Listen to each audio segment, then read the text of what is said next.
yesterday. How did they end up? 26:01. Ladies and gentlemen, photography is not permitted during competition. Thank you for your participation. We look forward to seeing you at the 2017 USBC Women's Championships in Baton Rouge, Louisiana. Once again, once you see your arrows, you may begin your competition. On behalf of the entire championship staff and the great people here at South Point, good luck, good bowling, and have a great time out there.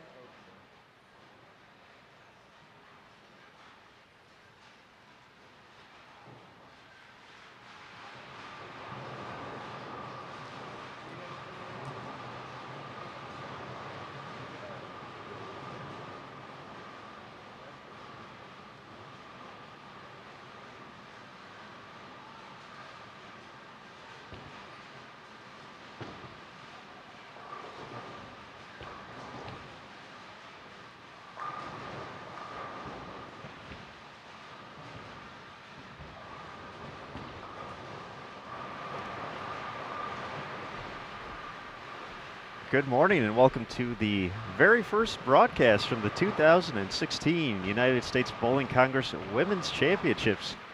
We're coming to you live from the South Point Bowling Plaza at the South Point Hotel and Casino in Las Vegas, Nevada for the 2016 event. I'm Aaron Smith with USBC Communications, and a good morning. Today we have doubles and singles action taking place with a featured group of some former collegiate standouts at Wichita State and also have gone on to have success now that they're all out of college. So we'll have this young and upcoming team to showcase here for 6 games. We have a star-studded field for this 8 a.m. squad. We'll get you a recap of who's around and what went on the lanes in the past few hours, if you will. Some craziness going on. So we'll get you those updates in just a moment. But as we kick off game number 1 at doubles, everyone welcome. Get your feet up, relax. It's Friday. Let's have some fun here on Bowl TV. Thanks again for tuning in.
That lady from Syracuse.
as we settle into game number 1 of doubles. Let's get a rundown of our lineups. The group that brought us here this morning, Team Bolify, had a pretty solid effort in the team event last night. Games of 783, 890, and 800 on the nose for 2473. Currently puts them in 11th place overall. That team features past Wichita State Shockers Emily Fagan. She's teamed up with Jessica Abel, along with Katie Garcia and Shannon Sellens.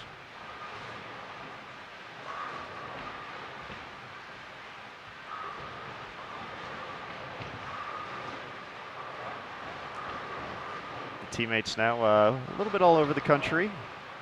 Abel and Garcia still from the Wichita, or still residing in the Wichita area. Fagan is out in California, and Sellens, New York, so they're all across the country. In that effort last night, Jessica Abel led the way with a 655 set. Pretty consistent numbers from the rest of them throughout. Emily Fagan, 617. Katie Garcia, 612. Shannon Sellens, 589. With so many good teams joining us here this week, we also have some pretty notable players joining us as well. As our 2 additional bowlers to make up the 6 for the pair, Michaela Douglas and Caitlin Mayall. Douglas from Gresham, Oregon. Mayall from Oxnard, California. Both found collegiate success as well.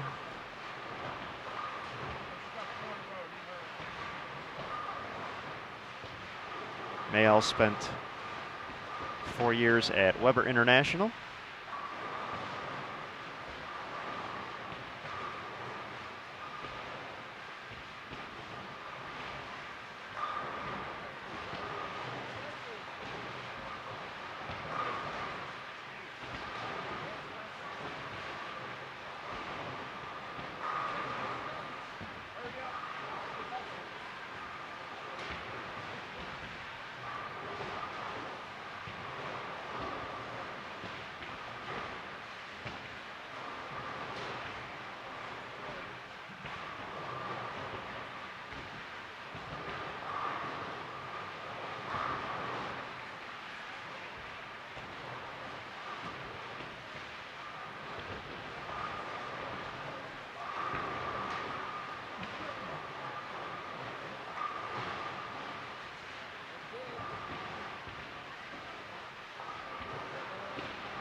There's a nice shot from Caitlin in the 4th frame for her first strike. Douglas getting ready to step up on 12. She's a past Junior Team USA member. Spent time on the team in 2014.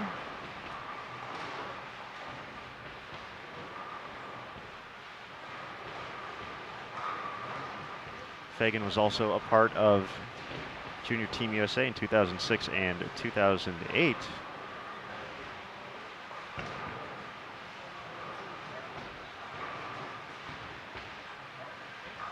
So we have some Team USA experience as well.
2016 Women's Championships kicked off on April 9th. Will go all the way until July 11th here in Las Vegas.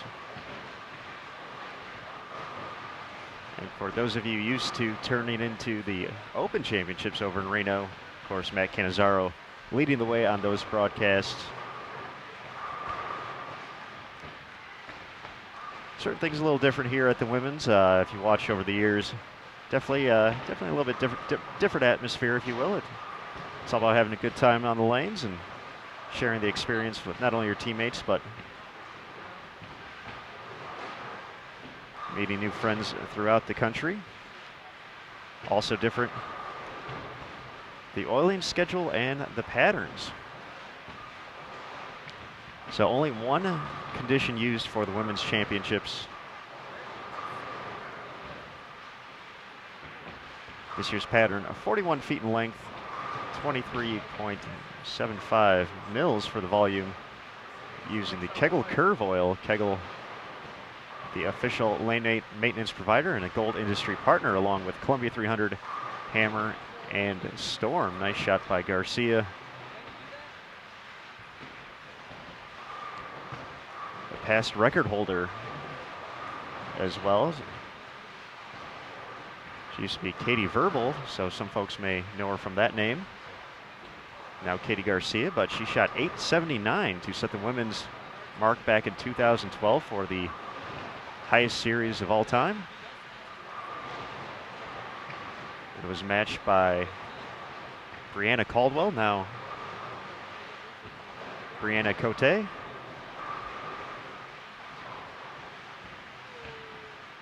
Both of those numbers held for about a year. It's actually been bested since then, so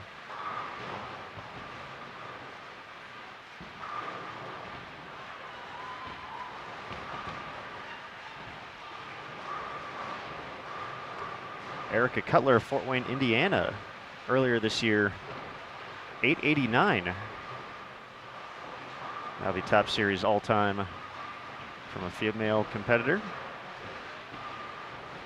And that's, once again, anywhere. That's league, tournaments.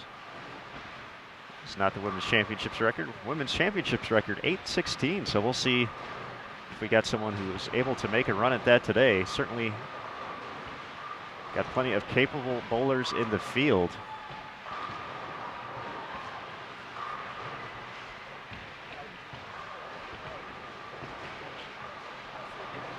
Just looking around on this side of the house, the South Point Bowling Plaza, 60 lanes total, split into two sides of 30. So if we were to turn the cameras around 180 degrees, we'd be on lanes 49 and 50.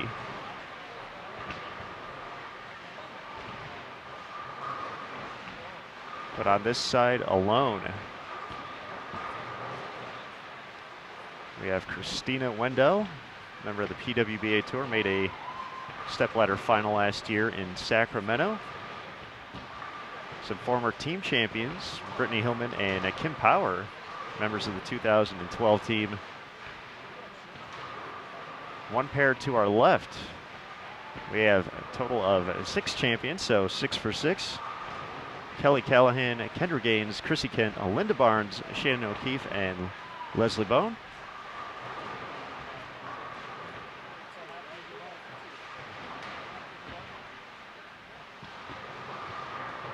Jackie Carbonetto, one pair to our right, another very talented young player on the PWBA Tour.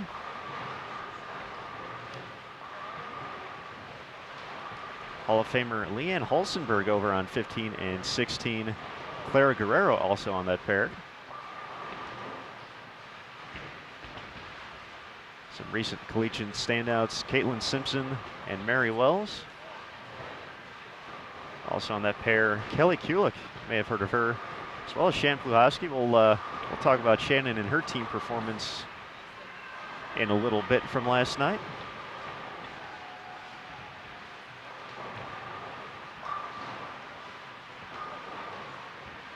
Another familiar name from the PWBA Tour, Jody Westner, over on 23 and 24.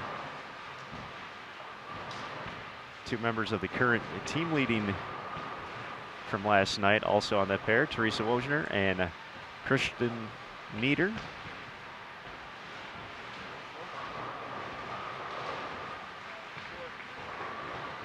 Finishing up way on the high end, 29 and 30, or on the high end of the low end, if you will.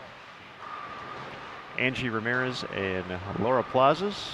Angie Ramirez just made a show in Sacramento for the PWBA Storm Sacramento Open. So this is a great tune-up for a lot of these competitors.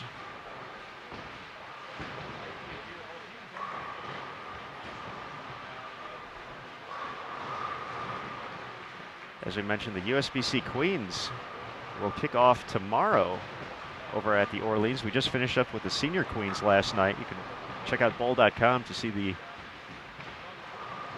article about Robin Romeo winning her 3rd consecutive title. Most of these competitors will actually head over to the Orleans for practice later today.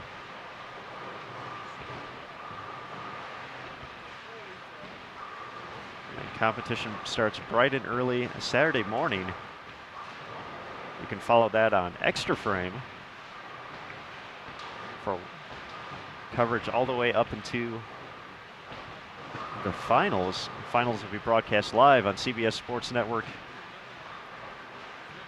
on Thursday, May 26th. They'll be at 8 p.m. Eastern, 5 local time here in Las Vegas. So if you happen to be in Las Vegas for any reason, stop by, free of admission. We're actually taping 3 other shows that day as well. The PWBA Las Vegas Open, Nationwide, PWBA Sonoma County Open, and as we mentioned, the PWBA Storm Sacramento Open, all taking place.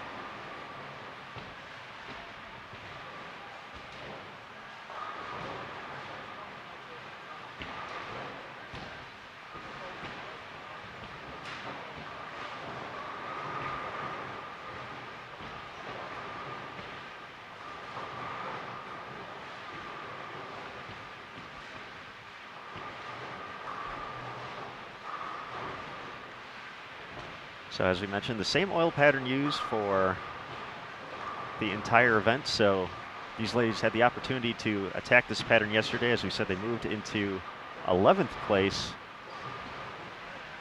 at plus 73, 24-73. Once again, just 4-player teams here at the Women's Championships. So they kind of have an idea of how they want to attack them.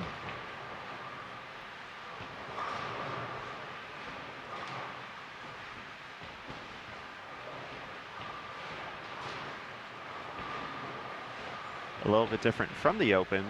Competitors bowling on the noon doubles and singles squad, which follows directly after this. We won't have it on Bowl TV, but just for general information, that is the burn squad. So there's no reconditioning. The 2-team events at 4 p.m. and 7 p.m. are oiled fresh. That's a rule change that will actually, or there will be a rule change at the 2017 event in Baton Rouge, Louisiana. Registration already open for that, where all squads will be contested on a fresh condition.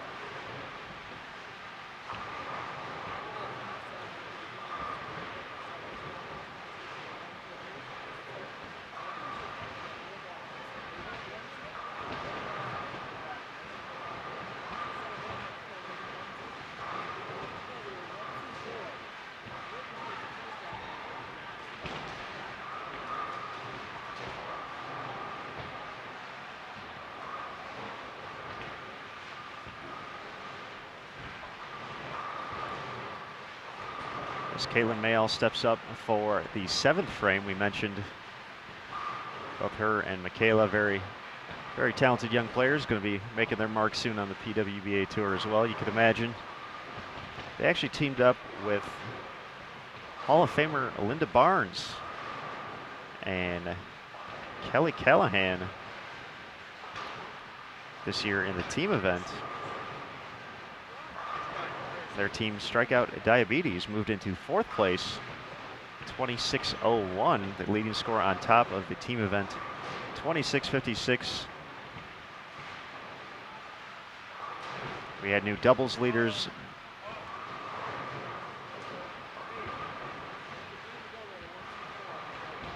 Yesterday here at South Point, so that the new number getting chased here in 2016 in the Diamond Division, 13.58, set by Brandy Sanderson and Anita Arnett. Anita led the way 2:57, 2:37, 2:37 for 7:31. Brandy Sanderson added 6:27 to get there.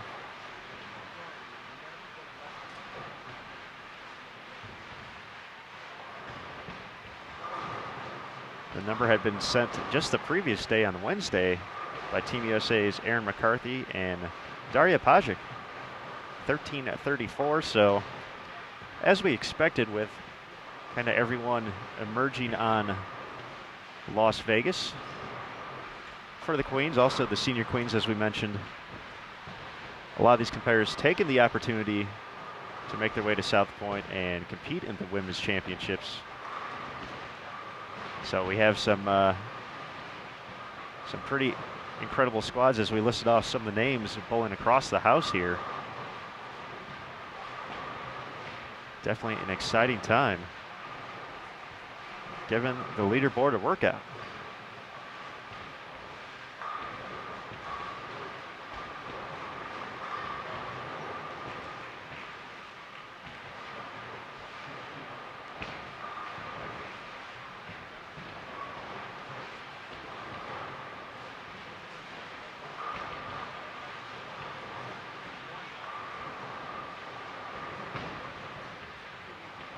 Garcia, the lone left-hander on the pair, unable to get the 7 out there. We saw another left-hander have some success in singles just a few days ago. Amanda Fry, a former collegiate standout at Vanderbilt, made a run at the singles lead. Came up just a bit short at 7:22. Daphne Smith leading the way with a 7:24.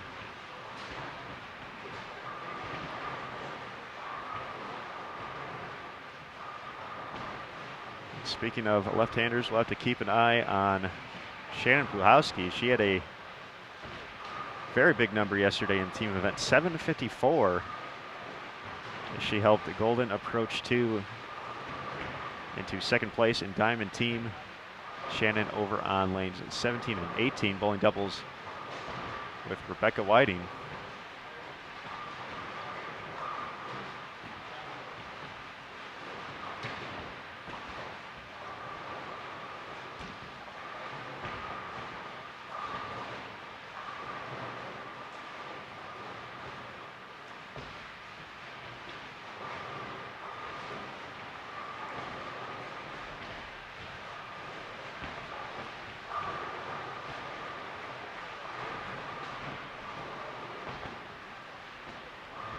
Mayall delivers her first double of Friday's competition. For a lot of these players, especially with the reemergence of the PWBA Tour, making their very first Women's Championships appearance. As I mentioned, a lot of kids fresh out of college, ready to take on the challenge of the Queens, the biggest field in the Queens since 2008.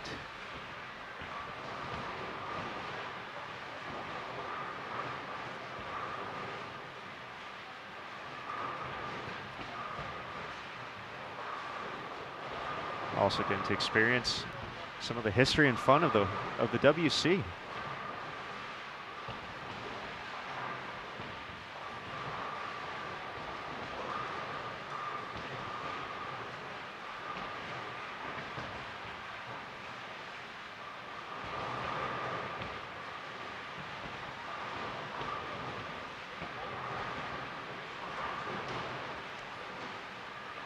Shannon Sellens working on a strike up on lane 11.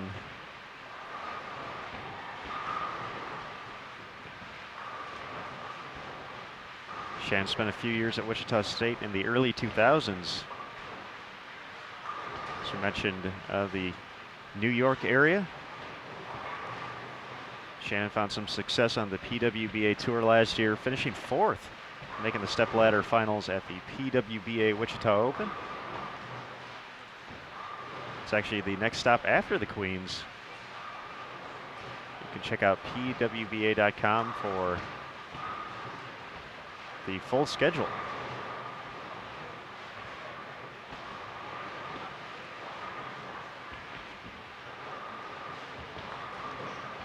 Douglas mixes him up for her first strike.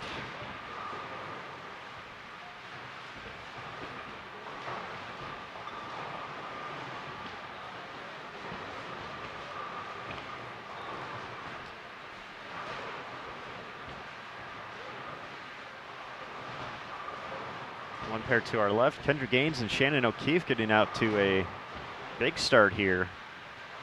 They're in the 10th frame, but they're looking to get well above 500 here. O'Keefe's going to be in the 270s. Gaines a strike away from being in the 260s.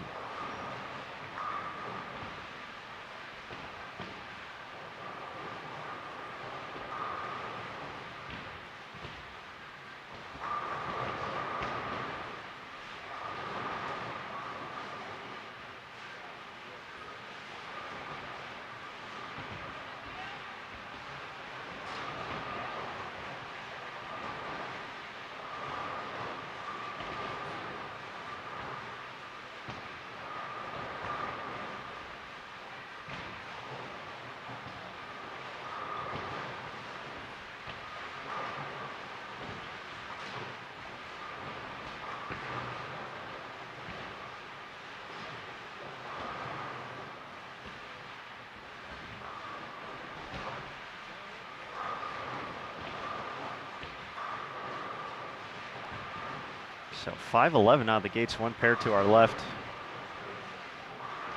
Shannon O'Keefe and Kendra Gaines.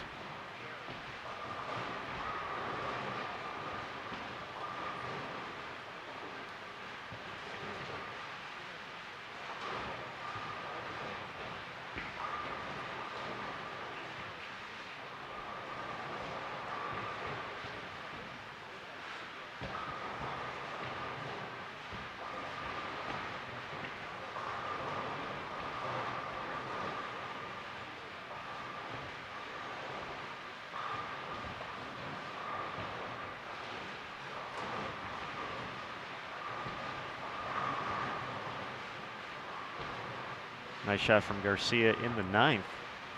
Had the 4-bagger early, but a few opens.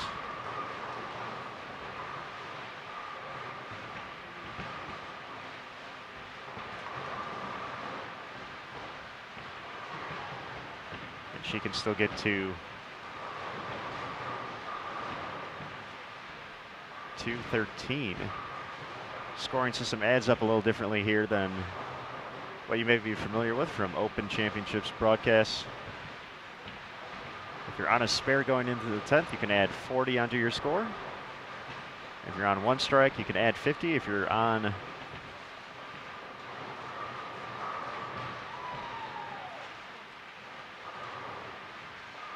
two strikes, you can make it 60. So for Shannon Sellens, 237 still out there. As we get ready for the 10th frame.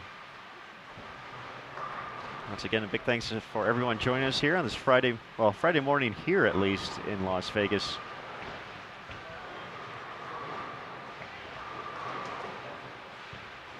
Now it's almost afternoon on the East Coast. We appreciate the support here on Bowl TV.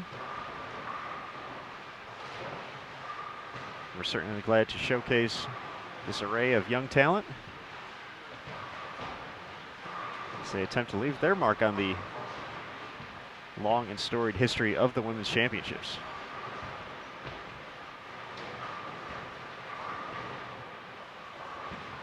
For Abel, she already had a close call here back in 2010 in El Paso, Texas. Made a run with Sandra Gongora of Mexico in doubles. Ended up finishing second overall in the scratch doubles portion of the event. The nice 14:07 number.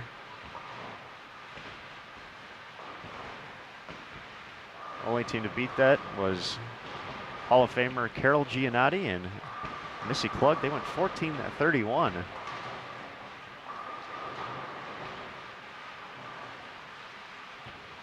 Abel also added a perfect game that week, but not at the Women's Championships. That actually took place at the Queens, also held at the El Paso Convention Center.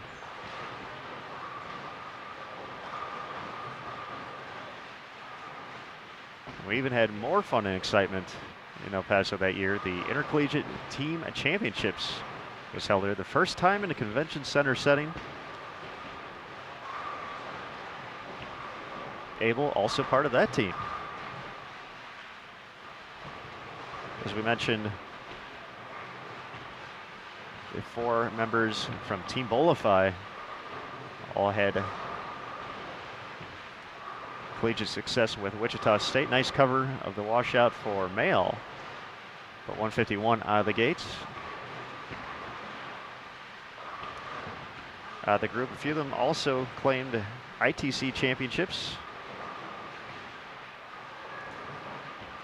For Fagan, she was part of the 2005 and 2007 Shocker teams that went on to capture the title.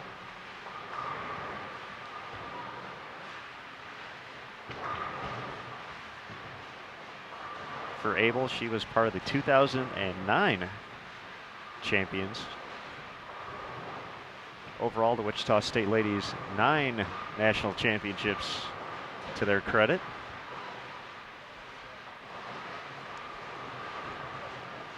And there's 3 of them right there.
Another thing with the scoring system here, as I'm looking around the house, I just got caught off guard for a second, but as a heads up, going into game 2, the doubles totals actually continue to run. So it doesn't update at the end of the game, so to speak. It'll actually go ahead and continue on with the totals. Emily trying something a little bit different to get lined up. Finishes with 206. Emily's husband in attendance as well. You may have heard of him, Mike Fagan, PBA national champion. He's hanging around. Actually, moved down into the area. Just probably go now. Well, not the bowlers area, but talking to a few of the girls, giving them some insight to what he's seeing out there. We had Mike on Extra Frame a few weeks ago with Matt Cannizzaro and Emil Williams Jr. talking about his life away from the tour now.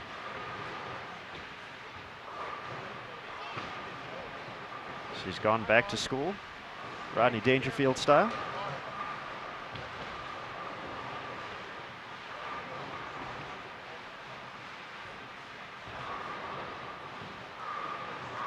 Great shot there from Sellens. 4 in a row.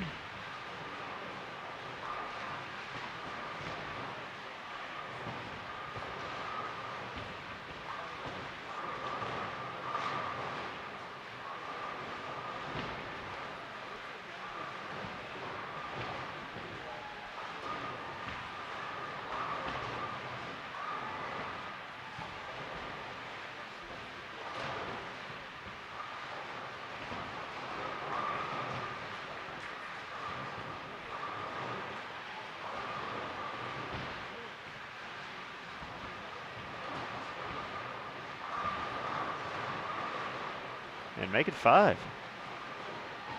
She's going to get into the 230s.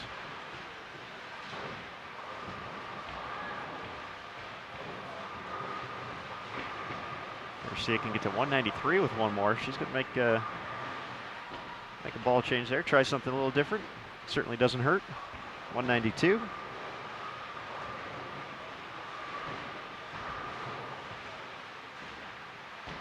So with one more strike, the doubles tandem of Sellens and Garcia will be at 429.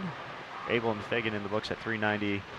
Douglas and Mayall 315. So once again, the number on top, 1358.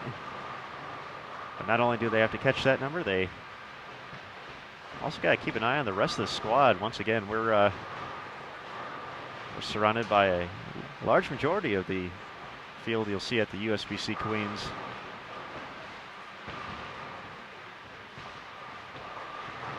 So every squad here for a few days.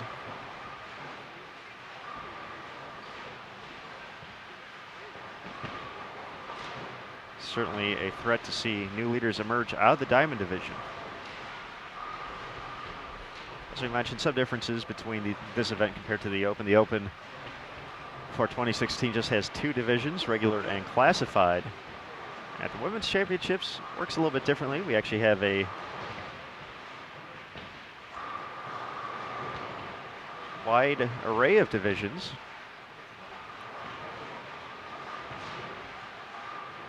Including 4 in the team event and 6 for doubles, singles, and all events.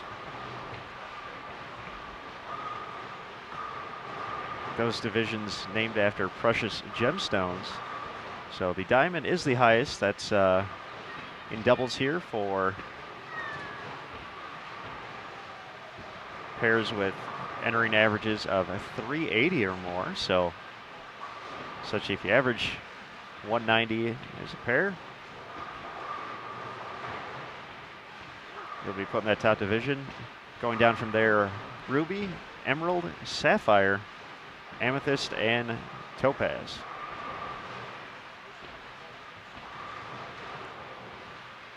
Once again, the Women's Championships all about having a good time out in the lanes and also giving all bowlers the opportunity to take home not only some prize money, but a national title as well.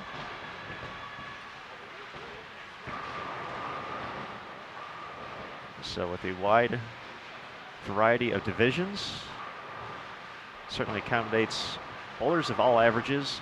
The Topaz division for singles and all events for averages of 129 and below. So definitely open to everybody. Fagan makes a run at the 4-6-7, just gets enough of the 4 to trip it over, but doesn't quite get to the 6.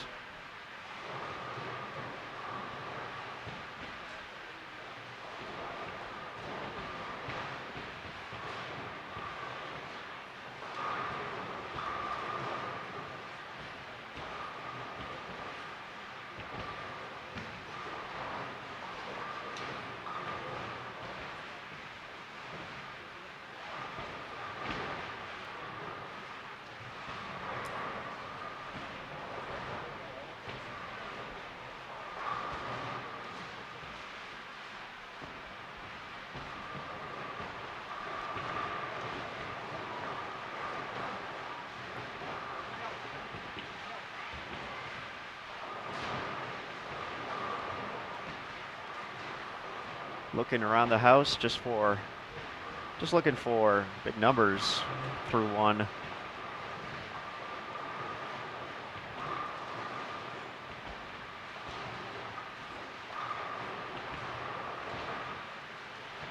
We see some big individual numbers, but unfortunately for the doubles pairings, not working out 100% well for game one. Samantha Kelly,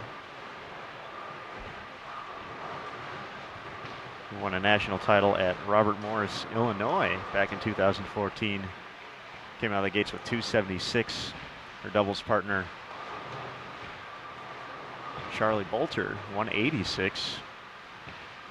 Rachel Del Cerrone, 268. Susan Carter, 159. So some disparity there in the diamond division. Once again, the big number we saw so far, Kendra Gaines and Shannon O'Keefe. 5'11", 258 for O'Keefe. I think I misspoke earlier, said she was in the 270s. She actually had an extra 9 spare in there that I had missed. So 258 for Shannon, 253 for Kendra. Leading on our featured pair, Shannon Sellens, Kitty Garcia, 428 to kick things off. 1358, the number they're chasing.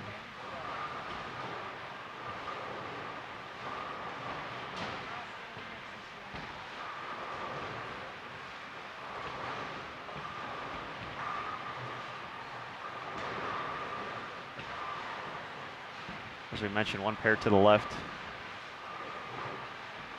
in the theme of Wichita State, Chrissy Kent and Leslie Bone. Bowling on 9 and 10. Both former Wichita State Shockers and also champions here at the Women's Championships.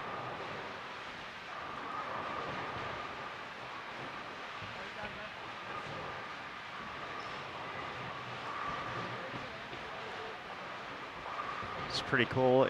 Was in Wichita not too long ago. It was back in April for the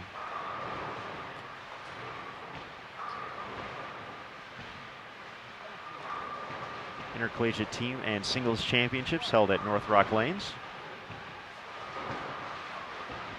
And for the Wichita State family, they actually had a reunion of the bowling variety. So members from as far back as the 1975 team all converged on Wichita to not only root on the Shocker program at the ITCs, but to kind of catch up, talk throughout the years. So we got to see quite a few of these competitors in town for that. It's definitely an exciting time. Cool to see the support. Definitely a great bowling community in Wichita.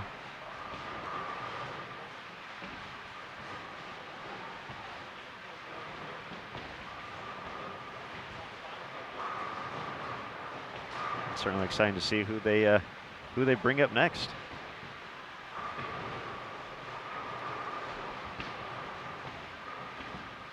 Speaking of Wichita State and the ITCs, it's a perfect transition to just send out a reminder that on Tuesday, May 24th, that's this Tuesday coming up,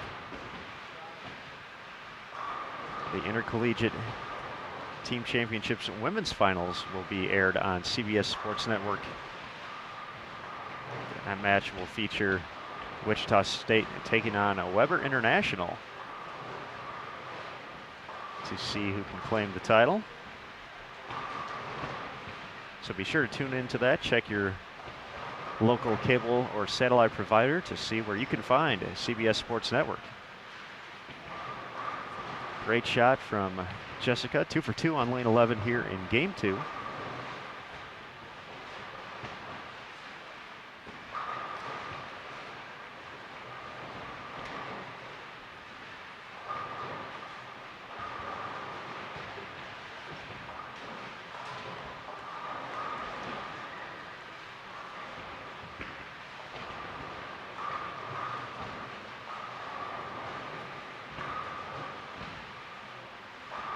Another big double score that I happened to miss for game one.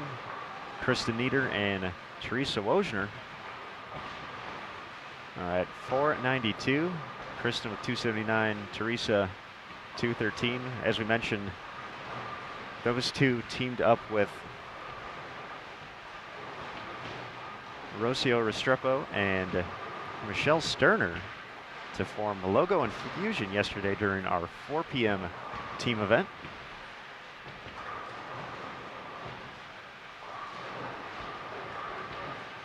They took over the team lead 26-56 with games of 888, 866, and 902. Restrepo led the way with 699. Sterner was at a 678. Nieder 674. Oh, excuse me. Wojner was at 678. Nieder at 674, and Michelle Sterner at 605.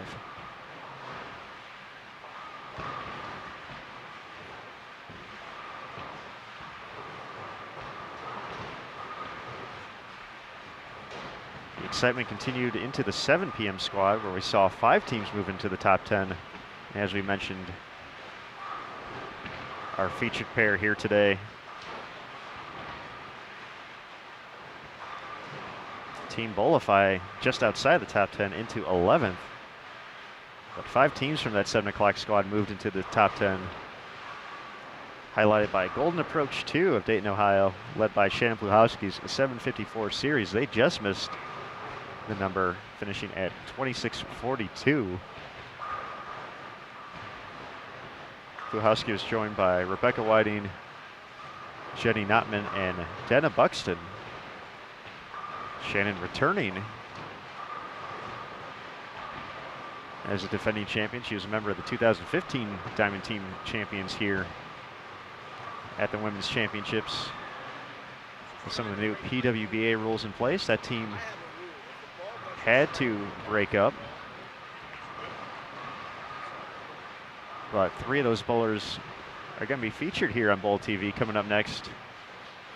Megan Kelly, Brenda Burns, and Megan Withy will be back next week during the 4 p.m. squad, local 7 p.m. Eastern on the 27th. We'll feature that here on Bowl TV.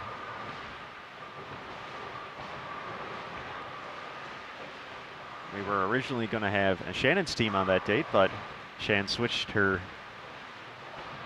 times to today, and for good reason. She's going to be pretty busy on the 26th. Has made 2 of the stepladder finals so far on the 2016 PWBA Tour season. She's going to be busy with that the day before, and definitely it should be an exciting time. Good to see those 4 shows taped out here in Las Vegas at the Orleans. But getting back to the top 10 here in team event, as we mentioned, Golden Approach 2 moves into second with 2642. Strikeout Diabetes featuring Caitlin Mayall and Michaela Douglas on our featured pair. 2601 to move into 4th place.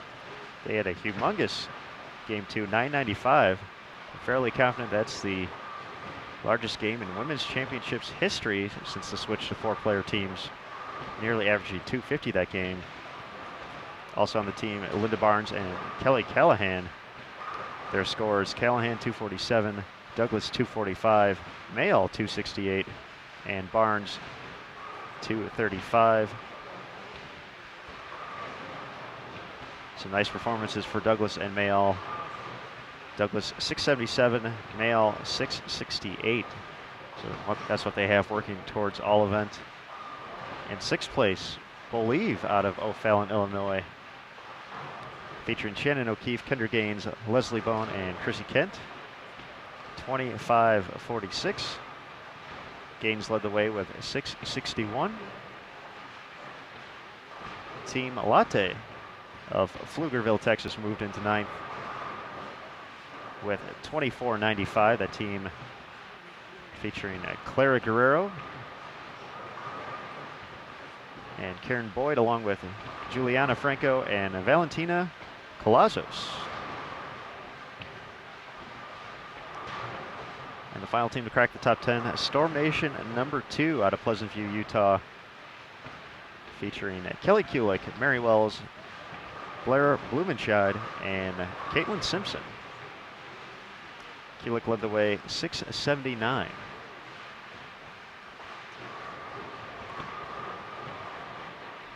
So once again, a crazy amount of excitement here last night. With the Senior Queens also taking place. I didn't get here till the very end of the third game, but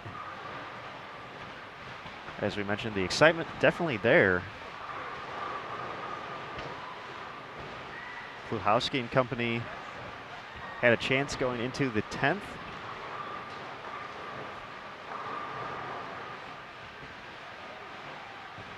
But ended up falling a little bit short of logo infusion. So once again, with everyone in town for Queens Week, there's a few days where just everyone's bowling. The next big date will be right after the Queen's show on the 26th. The 27th will be the big day.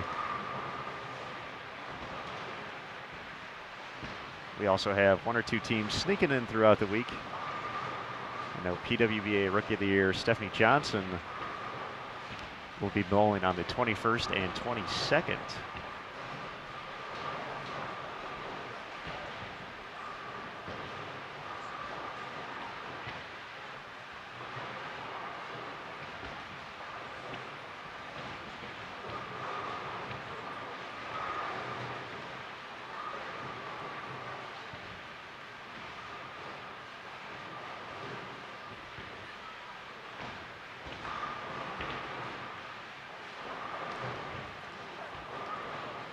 The all events leading total in the Diamond Division also happened this week. Team USA's Josie Ernest putting up 20-38. So another number to keep in mind that these players are chasing with their overall performance.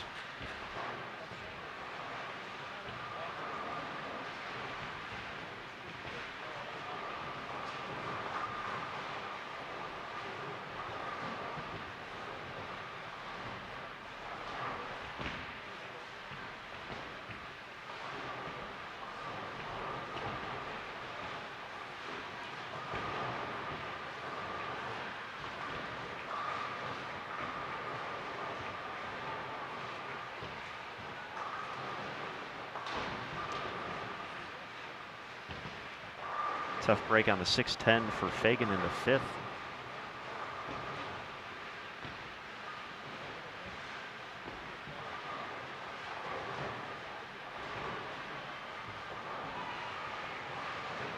Let's see if Abel can pick her up. Has struck the last 2 times on this lane.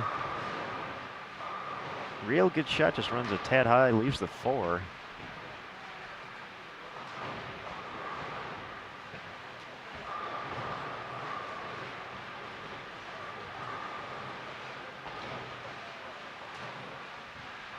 Once again, this is the first opportunity for folks to get a look at the 2016 USBC Women's Championships here on Bowl TV.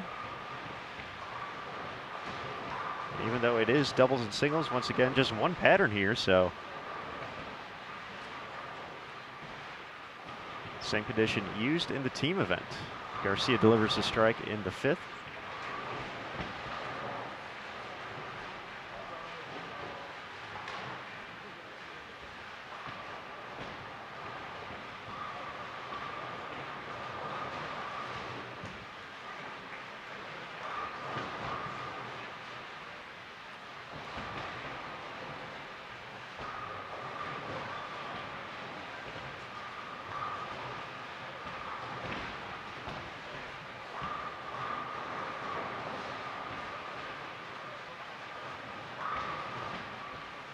First double of game 2 for Shannon Sellens. Led the way in game 1 with 236.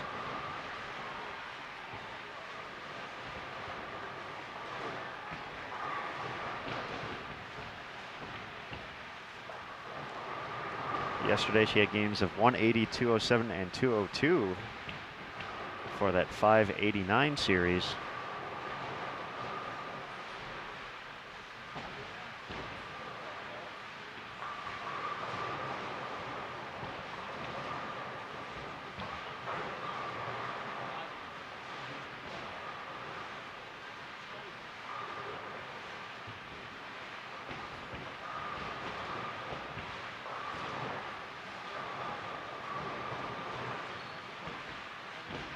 That shot nearly makes it back for Mayall. Definitely got that one a little bit right off her hand. Just leaves the 2.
Few folks already into game number 3.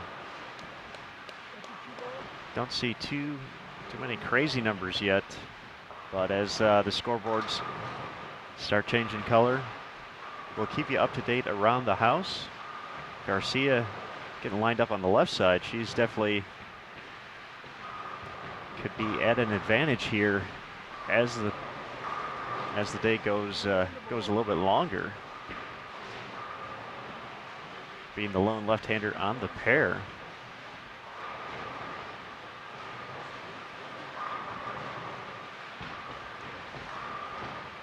Great shot from Michaela in frame 7.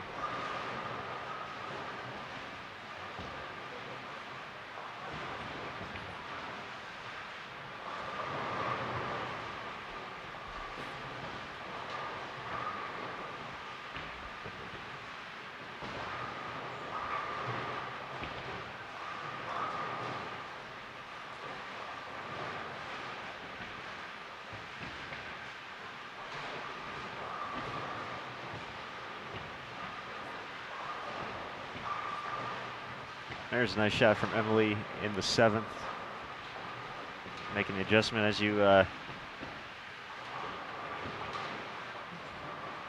kind of see from the angle that we're at. That is Mike Fagan down there, standing at the top of the stairs, sneaking his way into our shot.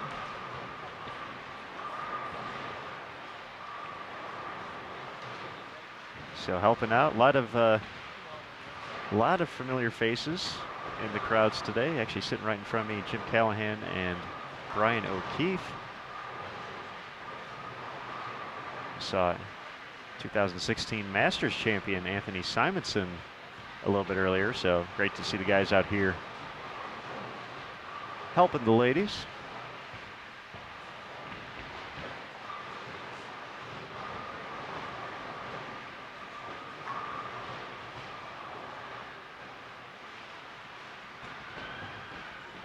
And the doubles number definitely in trouble over on lanes 9 and 10. Despite an open in the 10th from Kendra Gaines, her and Shannon O'Keefe need less than 400 in their final game, 394 to match the number posted yesterday by Anita Arnett and Brandy Sanderson.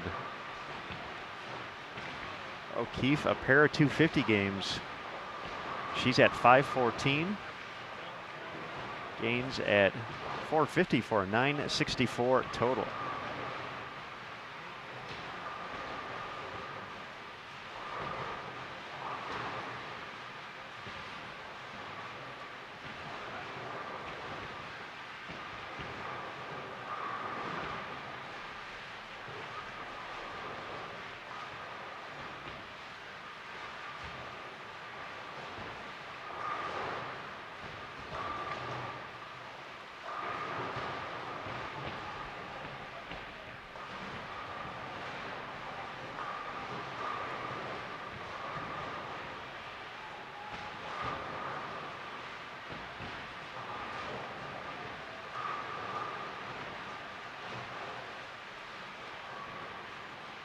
So looking around, that looks like that number will be the biggest threat to the doubles lead.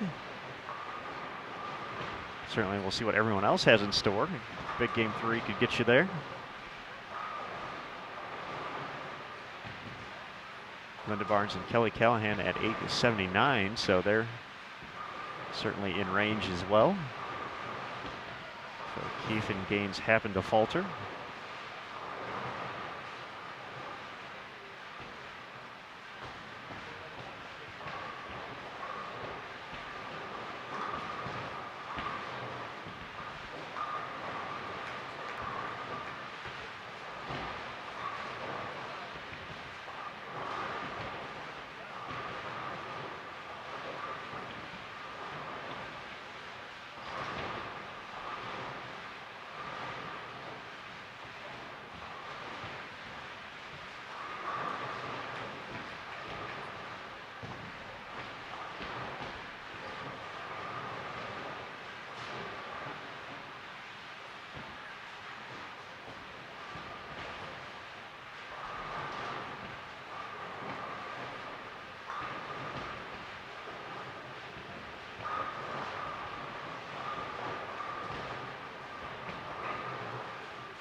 Nice shot after the split in frame 6 on that right lane by Jessica Abel. During her collegiate days at Wichita State, she was Jessica Baker.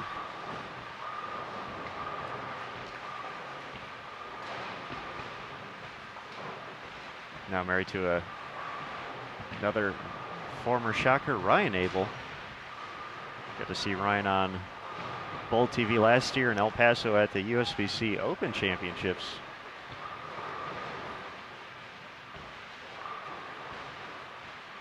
So the Abel family well represented here on Bowl TV.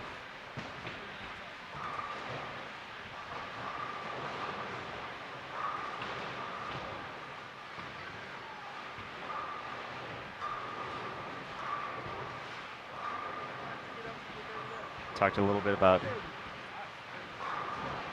Katie Garcia holding the record for a while for the highest series shot by a woman at 879. Started with back-to-back 300s in the first 33.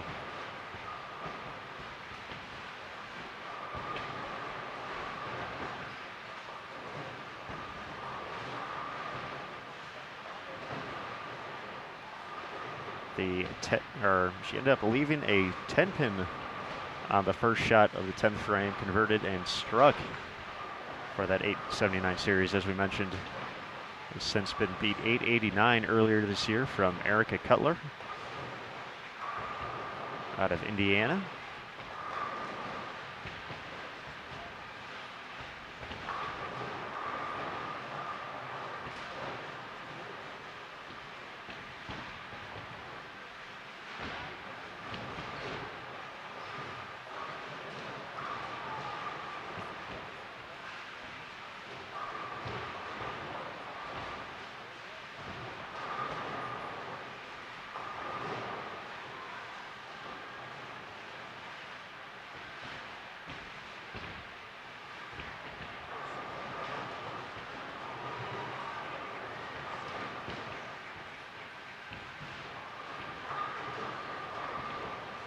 During her time at Wichita State, Emily Fagan, a three-time All-American, was a member of the second team in 2005 and 2006.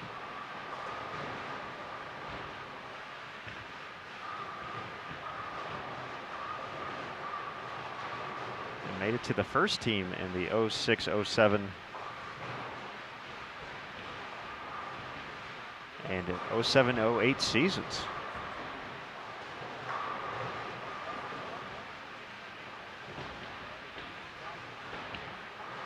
Baker also, or she was Baker back then, Abel, I should say, also a two-time All-American during her days in Wichita. A member of the second team in 2010 and 2011. And earned an honorable mention in 09-10.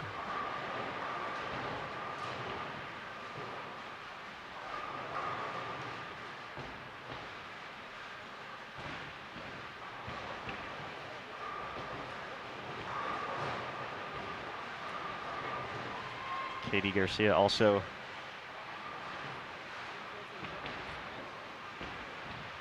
earned a spot on the All-American team two times during her career at Wichita State. Honorable mention the 2000-2001 season. And a second team berth in 2001-2002.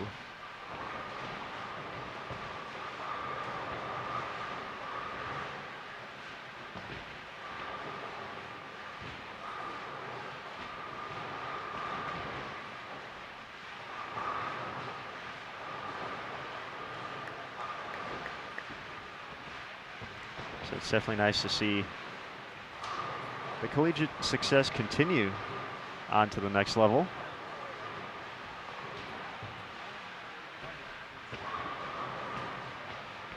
Great shot from Sellens. Her and Garcia are going to put up or have a chance at a pretty good number here in game two.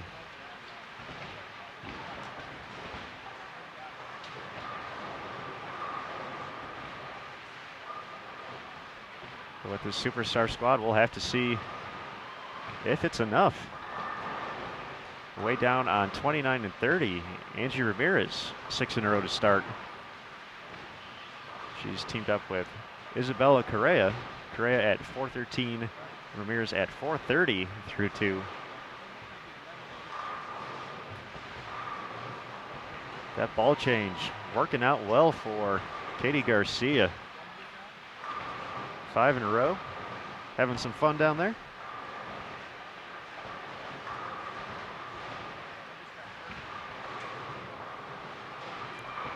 Once again, a big thanks to everyone for joining us here. This is the first broadcast on Bowl TV from the 2016 USBC Women's Championships at the South Point Bowling Plaza in Las Vegas, Nevada. I'm Aaron Smith, and we appreciate you joining us here on this Friday morning.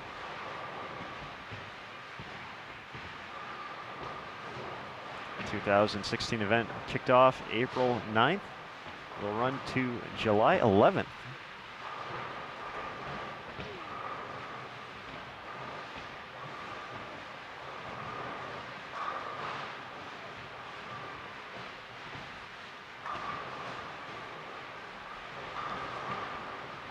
Nice shot for 5 in a row for Douglas. As we mentioned, a past junior Team USA member.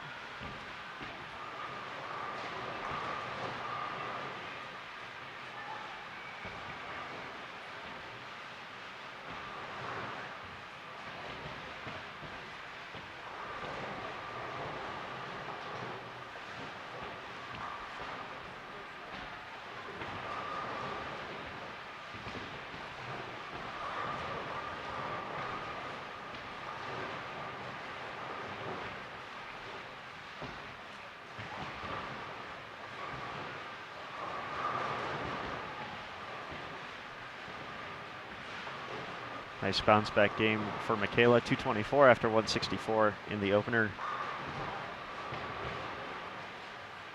166 for Caitlin Mayall.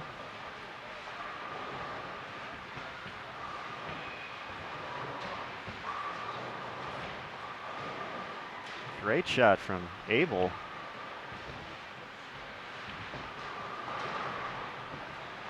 Start the 10th.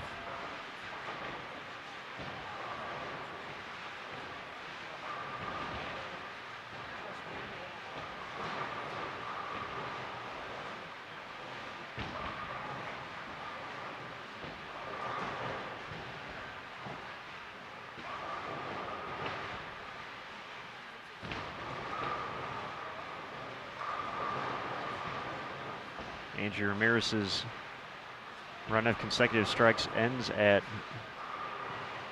6, unable to get the strike in the 7th.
.198 for Jessica Abel. Some struggles in game 2 for Emily Fagan, 158. Garcia and Sellens both working on a few strikes in a row.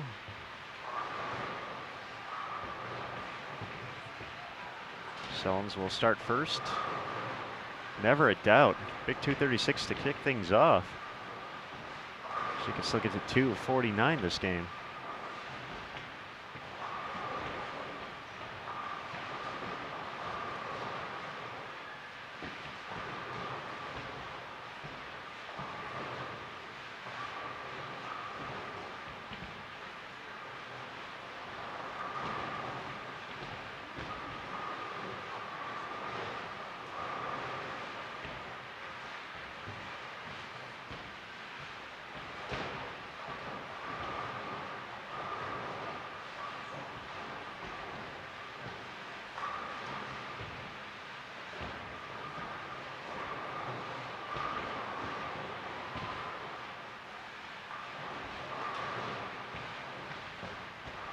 Sellens going again, striking again. Now in the 240s.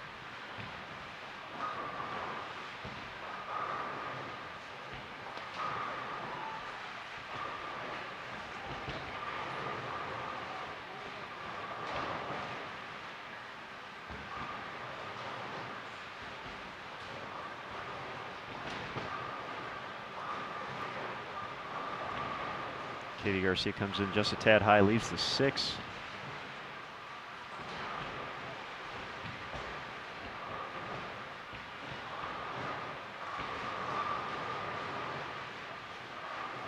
they're going to be above the 900 total, so they're going to have a chance here. O'Keefe and Gaines not off to the strongest start. They once again only need 394 to match the number in their final game, but no doubles up through 4 frames. Gaines hadn't opened in the 3rd with a split.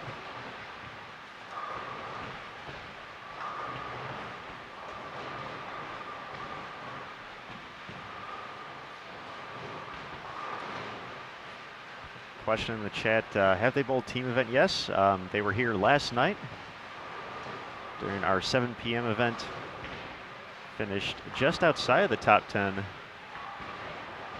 Moved into 11th with 24.77.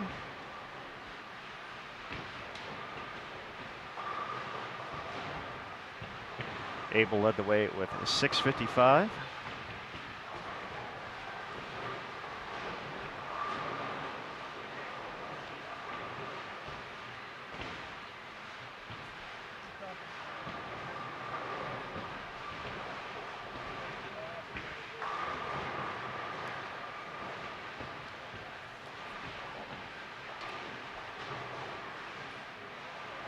Fagan was second with 6.17, Garcia 6.12, and Sellens 5.89. So those were the numbers to get to that plus 77 mark.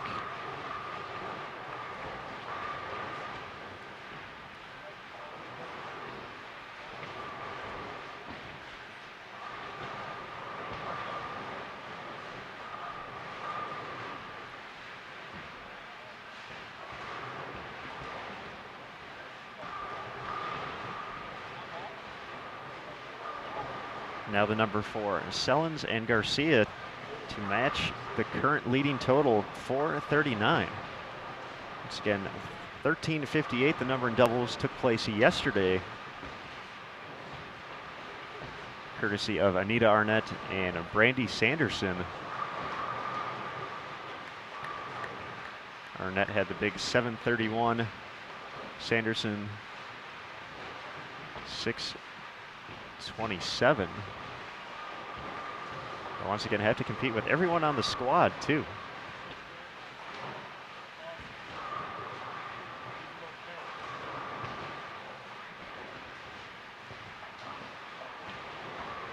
But have definitely put themselves in position to make a run here.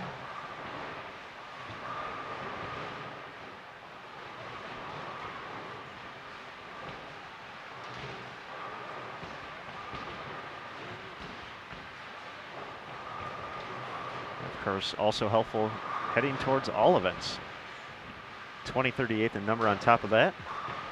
Once we get to singles, 724 will be the number, but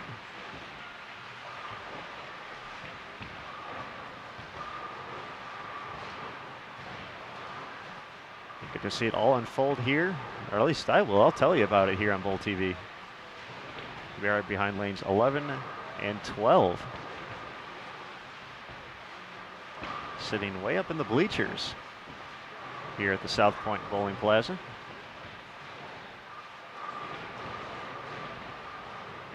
Some very nice grandstand seating here. So actually 360 seats, I believe, available for friends and family to come and watch.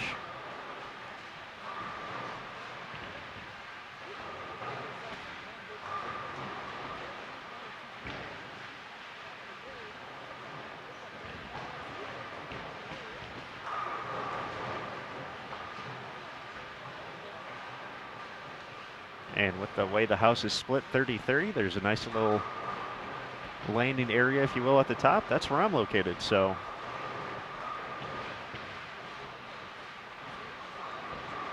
A little bit different angle than what we've been able to do at the National Bowling Stadium, so. Coming from the top row here in 2016.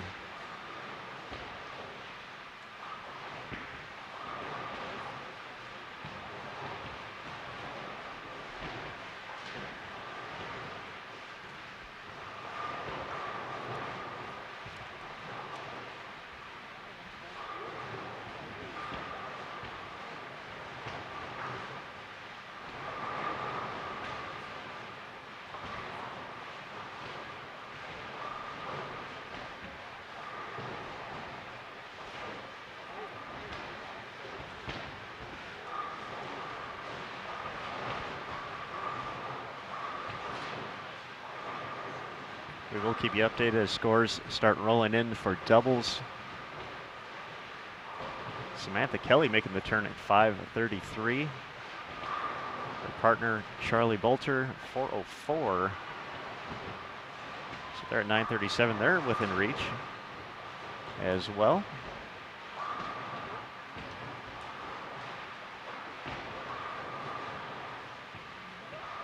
Kristen Nieder 5:05 making the turn. Her partner Teresa Wojner at 4:08. So once again hanging around the number. So it'll be fun to get to see this all develop.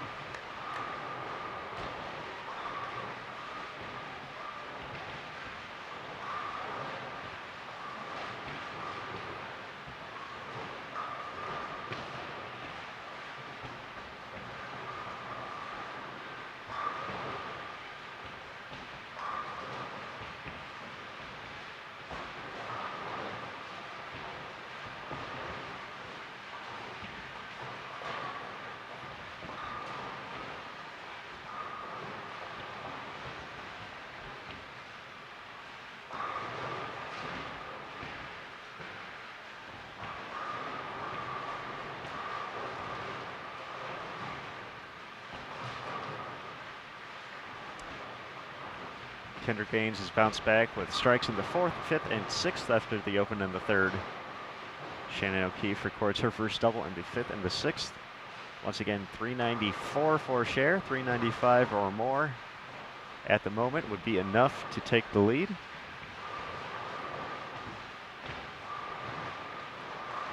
But once again, it's we got about 4 or 5 doubles teams all within striking distance to make a run here.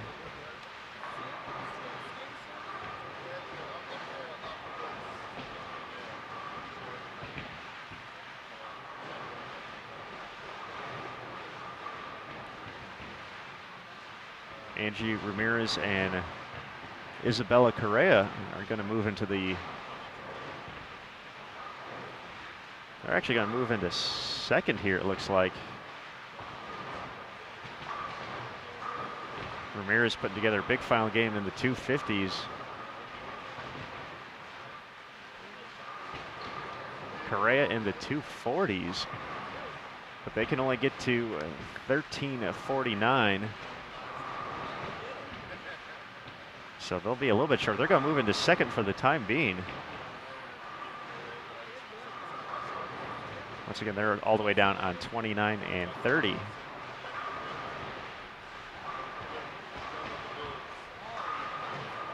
Just happened to take a look behind me. Brianna Cody with 7 in a row to start game number 3 of doubles after having 384 after 2. She keeps it going. I may have to sneak away for a quick second.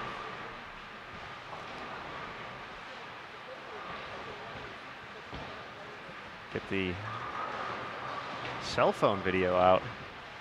Get that up on the official Open and Women's Championships Facebook page. Be sure to give that a follow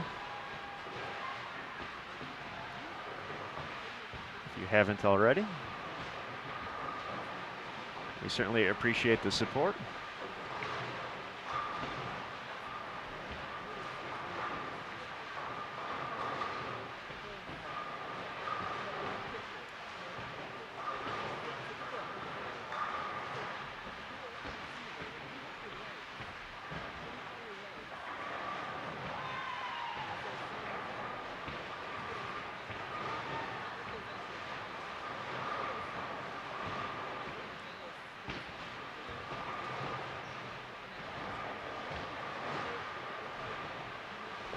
So 13:45, the official number for Ramirez and Correa. 256, 246 that last game.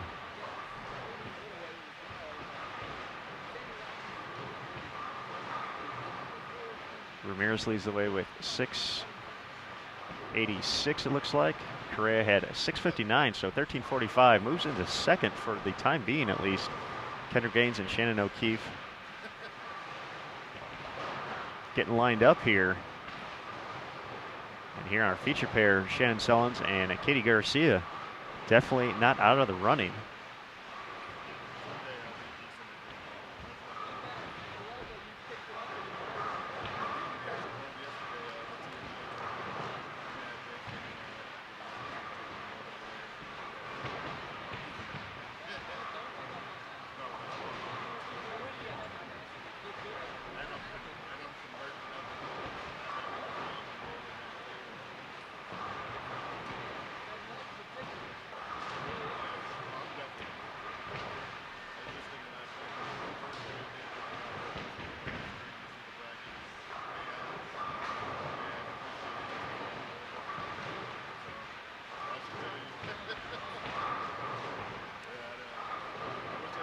Nice bounce back shot from Abel after the open in frame number 2.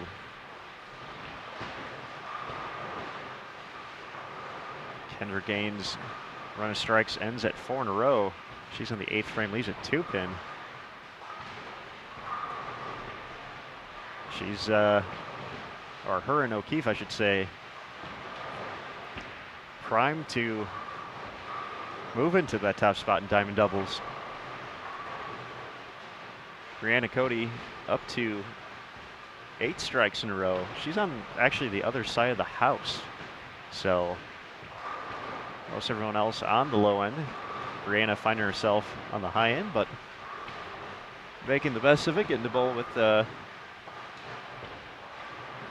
few other ladies.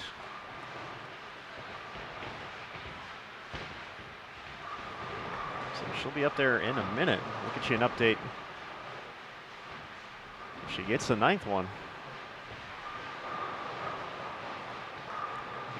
Once again, a star-studded field here at the Women's Championships. Former champions, soon-to-be champions, all over the place. With the USBC Queens in town starting tomorrow. They actually have practice later today. Competition starts tomorrow, bright and early. Will be featured on Extra Frame.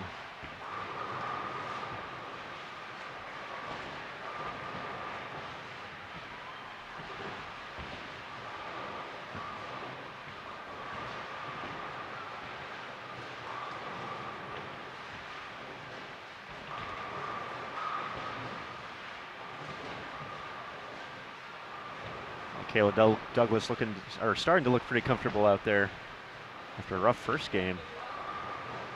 Fired 224 last game. Got a couple of strikes on the right lane here in game 3.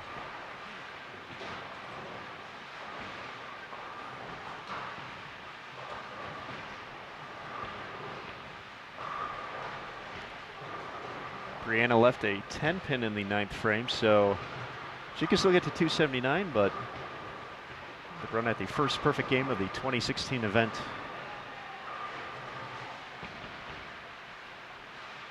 Will not be taking place just yet.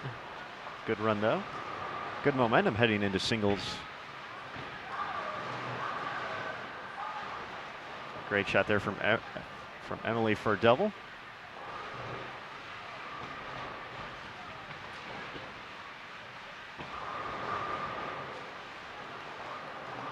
So we're getting to the 9th frame over on 9 and 10.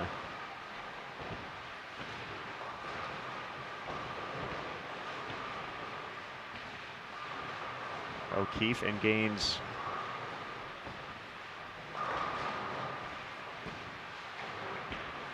just about a mark or 2 away from locking this up. Shannon covers the 7 pin.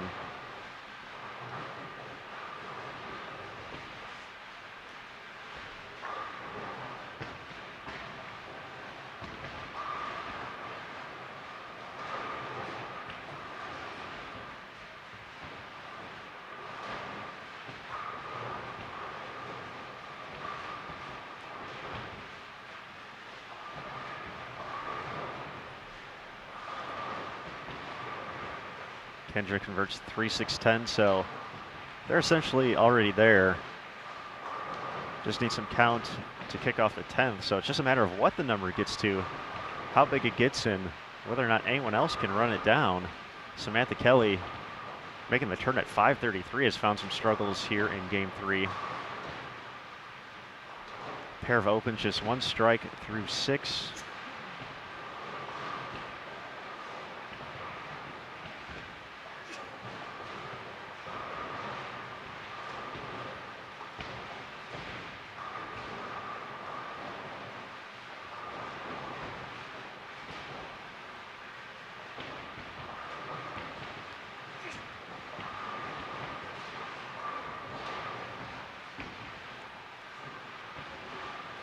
Teresa Wojnar and Kristen Nieder not striking as much here in game 3. They're over on 23 and 24. Just a reminder to anyone, if you want to follow scores of any pairs that we're not featuring, we do have live scoring available here at the 2016 Women's Championships. Be sure to visit bowl.com/women's champ.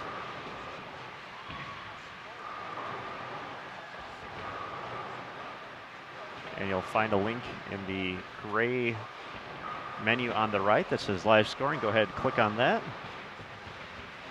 One more click after that will get you there.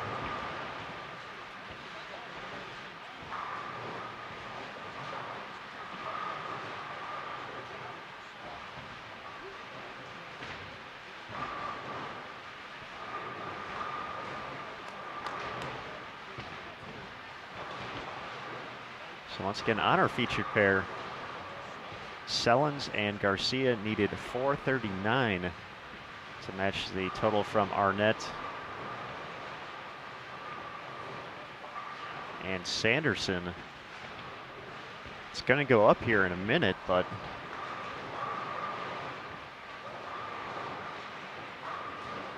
O'Keefe and Gaines both working on spares in the ninth. They can each add 40 onto their total score, so a total of 80. 1424, their max. My math's correct.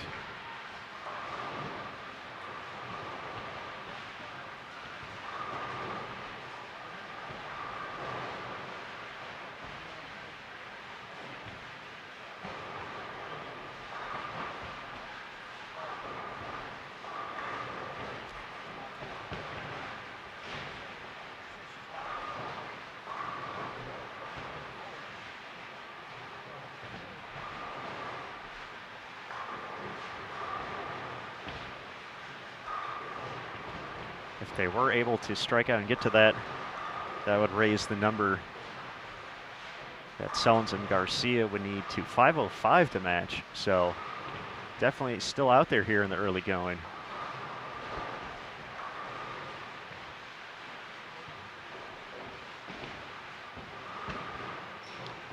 Once again, the number starting the day in doubles, 1358. That's going to be gone in just about a second here.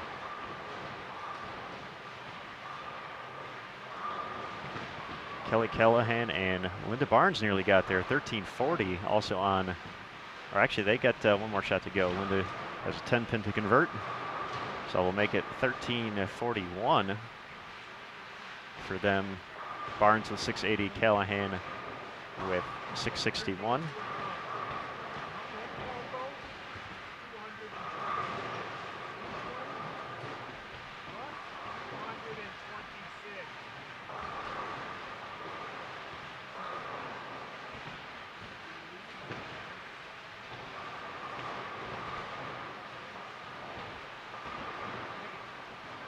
Kendra Gaines leaves a 9-pin first shot of the 10th.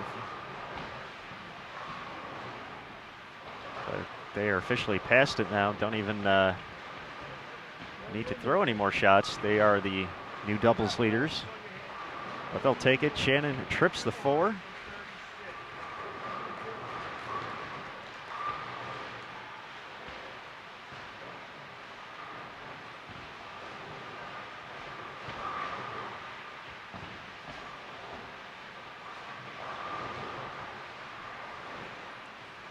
Gaines converts the 9. Looking to add another title to her already impressive resume. One more win may put her in that same field as husband John Gaines. got a 4th title and made his way into the USBC Hall of Fame just a few years back. O'Keefe doubles, they're going to be in the 1400s, so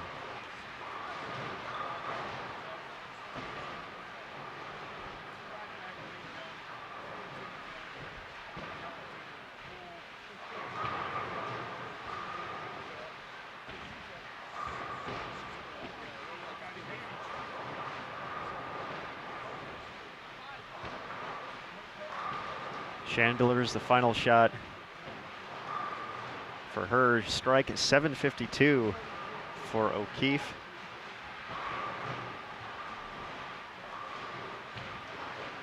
So 14-13 Gaines still has her fill ball to go.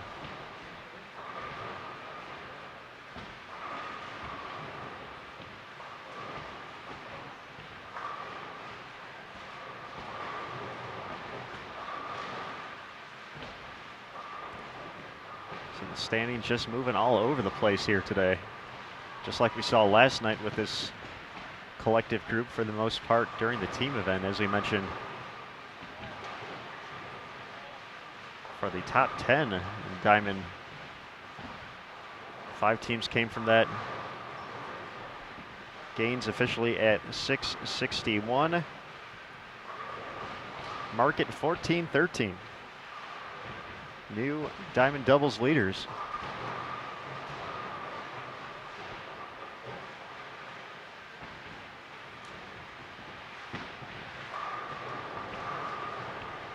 Making the new number for Garcia and Sellens, 494 to match.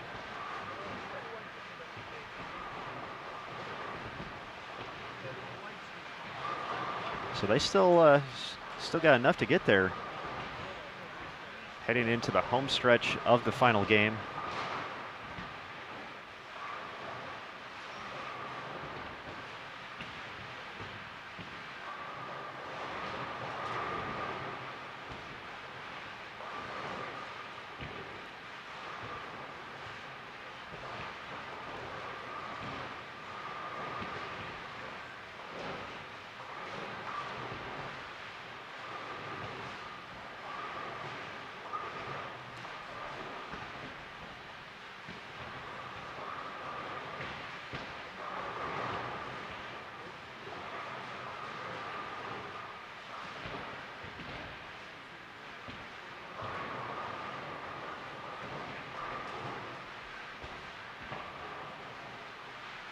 So 14-13.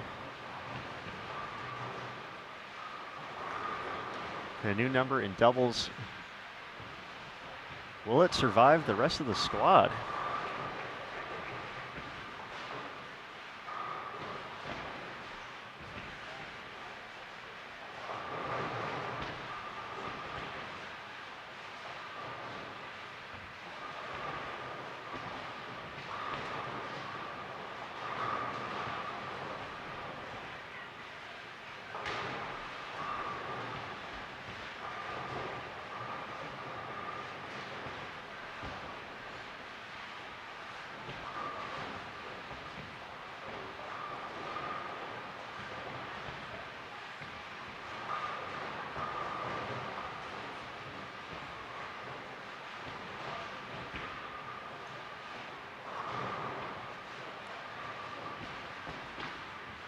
For Garcia and Sellens, they're now in must-strike territory.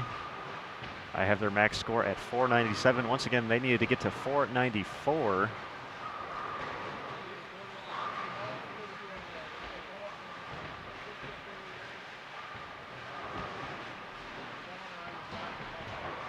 So can't miss till the fill ball now if they want to move into the lead.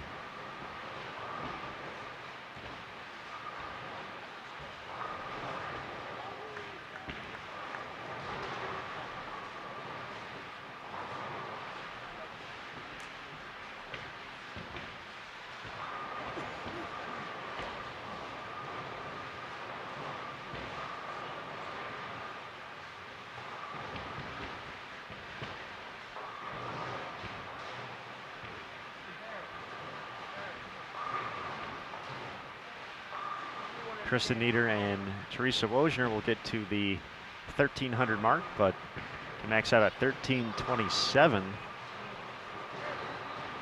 Both slow down a little bit. The finale of doubles.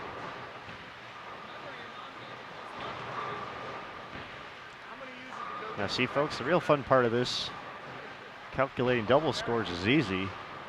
We'll start working on all events numbers for the craziness that's going on here in just a little bit. Try to get you some numbers for folks in range.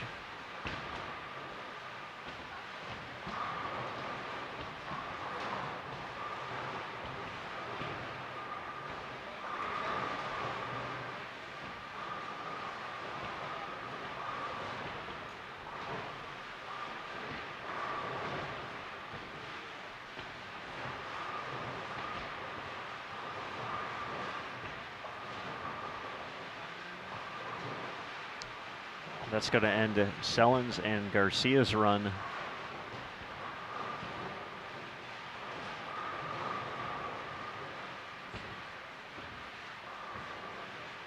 Sellens pays the ultimate price there in frame number 7, looking at the 4-6-10.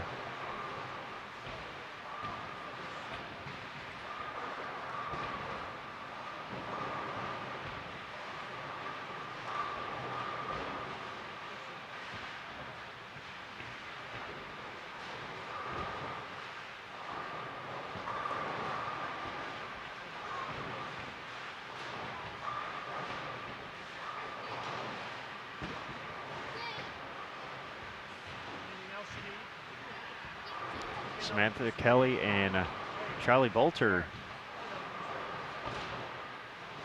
might find their way into second place here.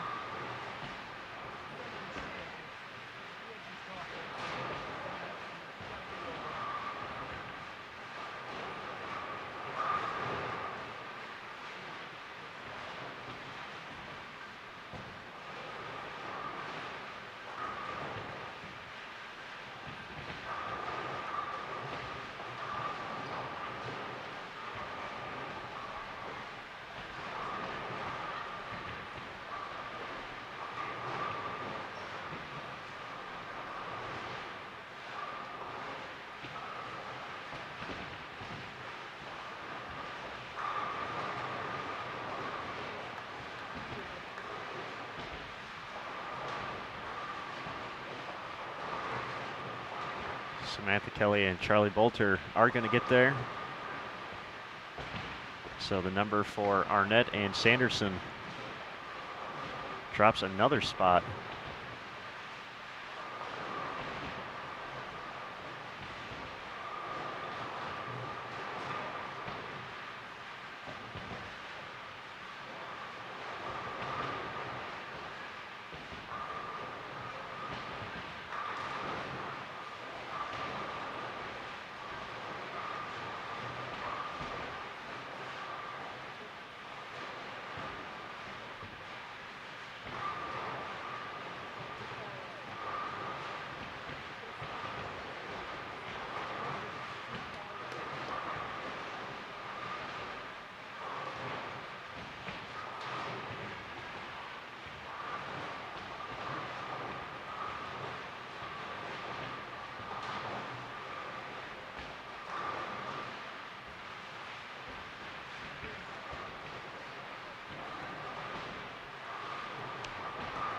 $13.69 the number for Kelly and Bolter, $7.17 for Samantha Kelly, $6.52 for Charlie Bolter.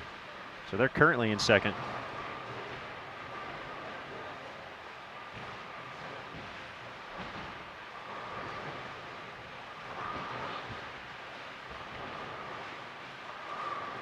Double's just about done here. We're actually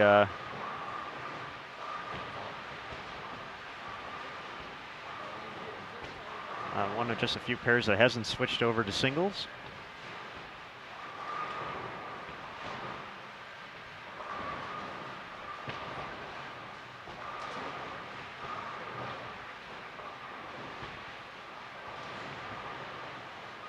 This 41-foot pattern starting to play some tricks here on Shannon Sellens. For being locked for the first two. It's gone high a few times here in game 3.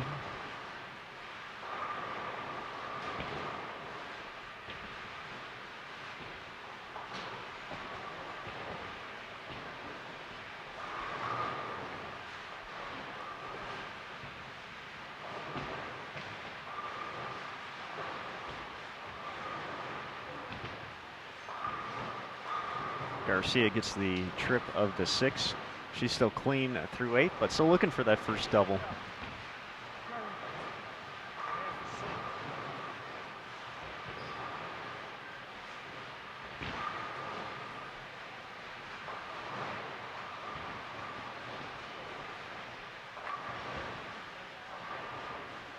Question in the chat about what Shannon shot in team event. I have that somewhere here. Looks like a 631 for Shannon. So that would put her a little bit ahead of Shannon Pluhowski in the race for all events. Once again, the number there.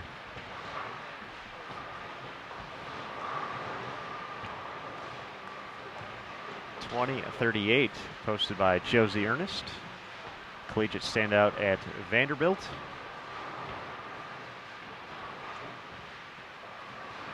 And now a Team USA member. It's been funny how much we've had the opportunity to mention collegiate standouts. A lot of mentions of Team USA throughout the broadcast today, and just that process for creating a future for the sport.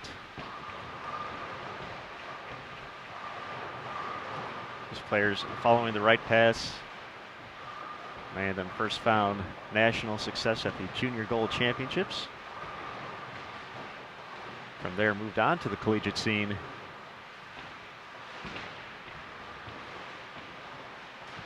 Competing for either the USBC collegiate or NCAA side.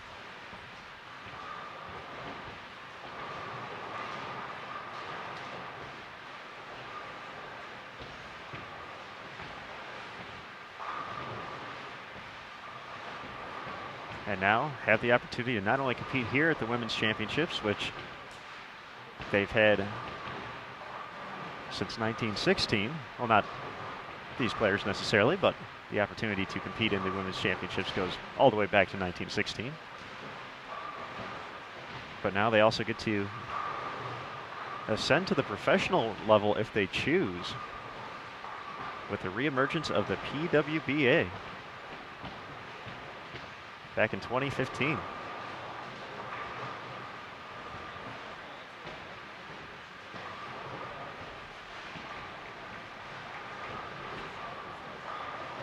Question about Brianna. I didn't see how she finished that last game in doubles, but she's starting off singles with 4 in a row, stepping up in the 5th, so made it to 8. Her last game of doubles. Makes it 5.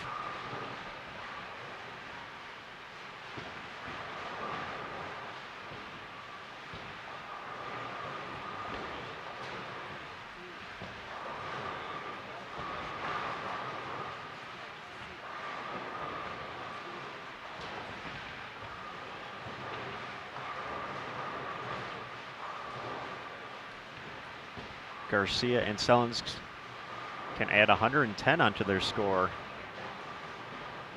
1363. That would be enough to put them into 3rd place. Once again, a lot of shakeup already in the diamond doubles standings.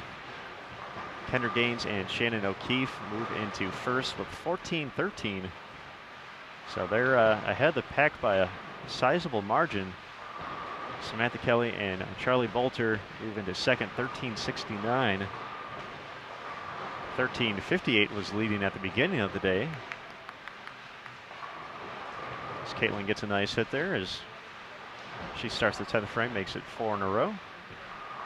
Going to find some momentum heading into singles.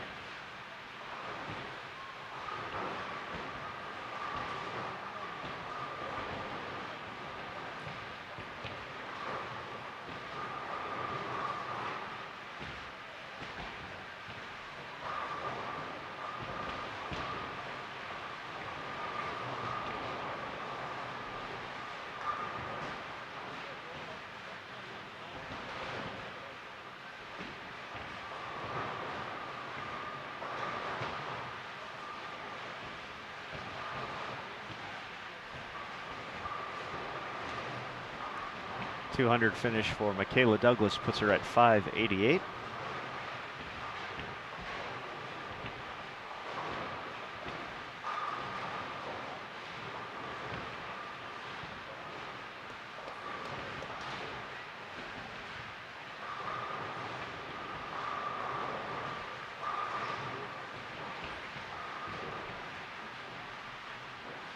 .217 finish for Caitlin Mayall.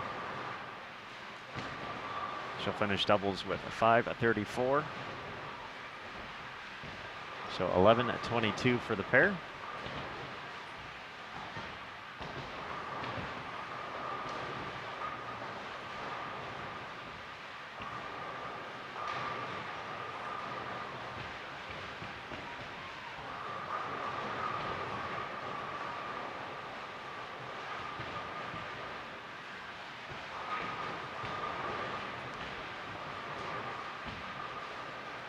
Abel and Fagan both start off with mixers to kick off the 10th. Hoping to find some momentum to head to singles.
So Garcia is going to step up first. Can still move into third place in diamond doubles. Gets the first one.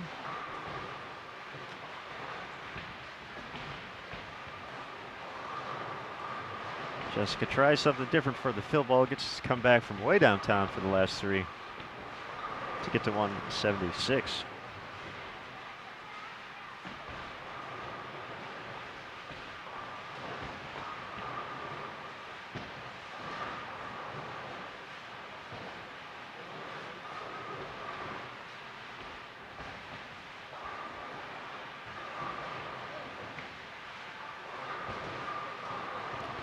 First shot for Sellens in the 10th.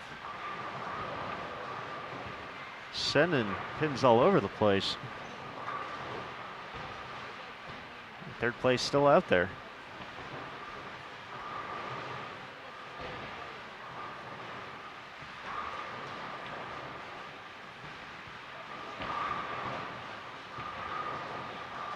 Great shot, Katie Garcia. She's going to be in the 220s.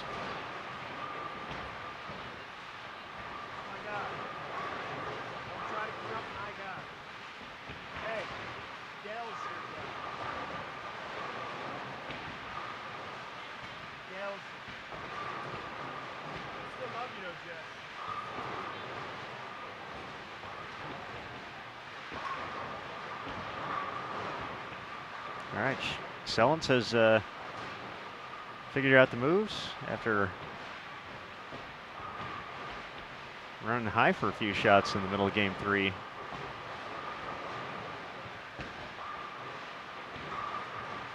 So decent count will be enough here to get him into third.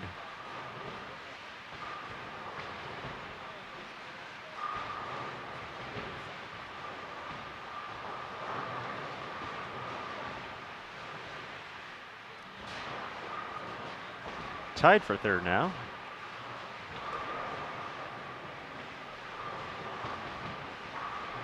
.657 finish for Katie Garcia.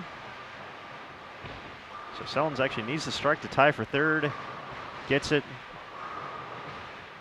Great performance by her to get to 7:01. 13:58. matches the total of the score that was leading when we started today. So definitely a nice performance there. Moving into a tie for third. Just such a tough squad here. Two teams moved ahead of them.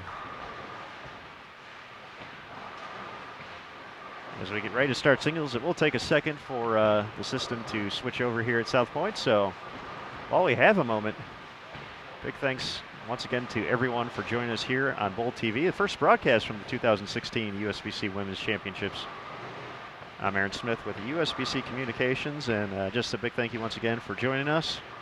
We'll be coming back with singles in just a moment, so don't go too far here on Bowl TV.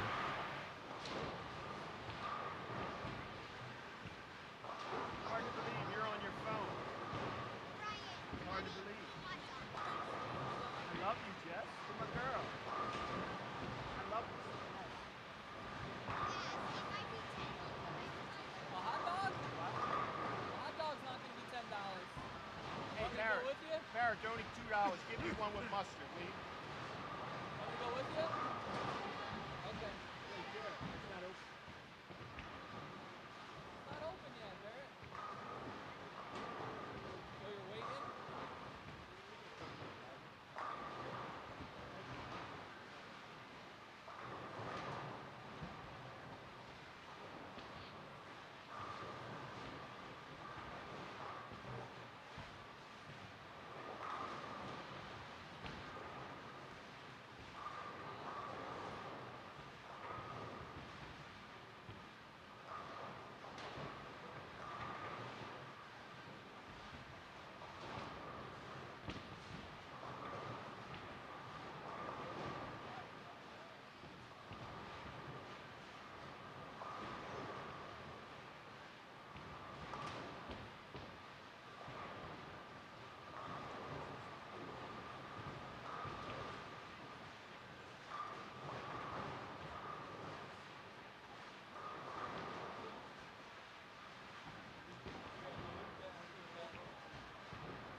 Kind she got? She's in remission. You known her a long time?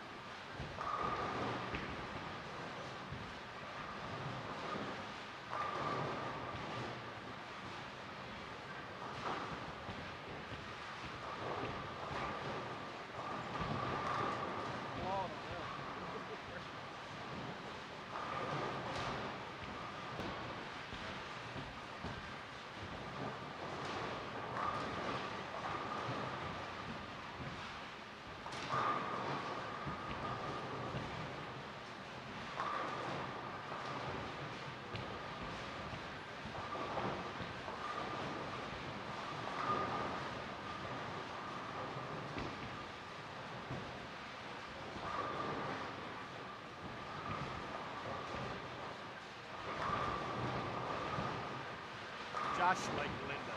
That was Huh? Josh liked Linda. That was his favorite.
Hey, did you see the pictures I put in your phone? Look. Look at the pictures. Go back. Keep going. Keep going.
We are cruising right along now into a singles competition. Once again, 3 games. So we'll have a total of 6 once all said and done. The number to chase for the diamond singles lead, 724. It's actually been up there for a while, posted by Daphne Smith of Simpsonville, South Carolina. It has survived a few scares, but we're still waiting to see if someone can get there. Definitely see some players off to a good start.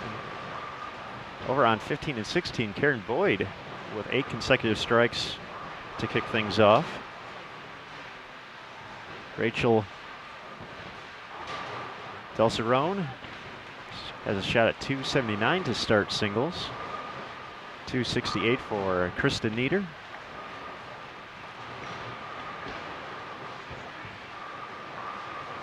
.268 for Shannon O'Keefe, still out there.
Unfortunately, I am the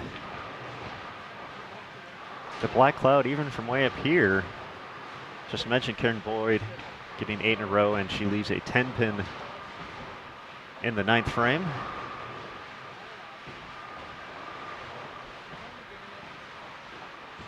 I'm fairly confident in this statement, but I'm going to double check as we look up. I believe Karen was attempted to become the first bowler in tournament history with multiple 300s at the event.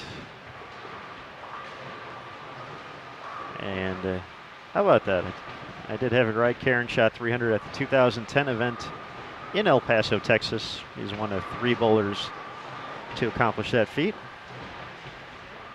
The WC hasn't seen a 300 since 2014, though, when we had a record 5 shot.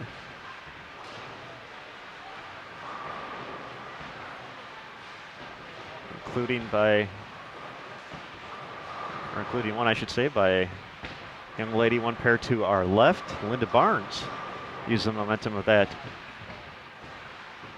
to capture the Diamond All Events title. She also captured the team title that year, along with Shannon O'Keefe, Kendra Gaines, and Tennille Milligan.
Shannon O'Keefe continues to roll.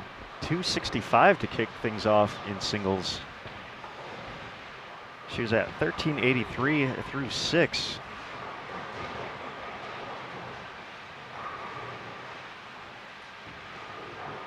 So she needs a 655 for a share of the lead. Already well on pace for that. But once again, with the amount of talented players in and around Las Vegas at the moment, who are either on the lanes now or planning to stop by in just a bit, no score is really safe at the moment.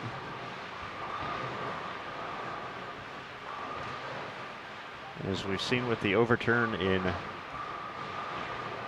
Diamond team doubles in just the past few days.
All right, attempting to frantically do some math here.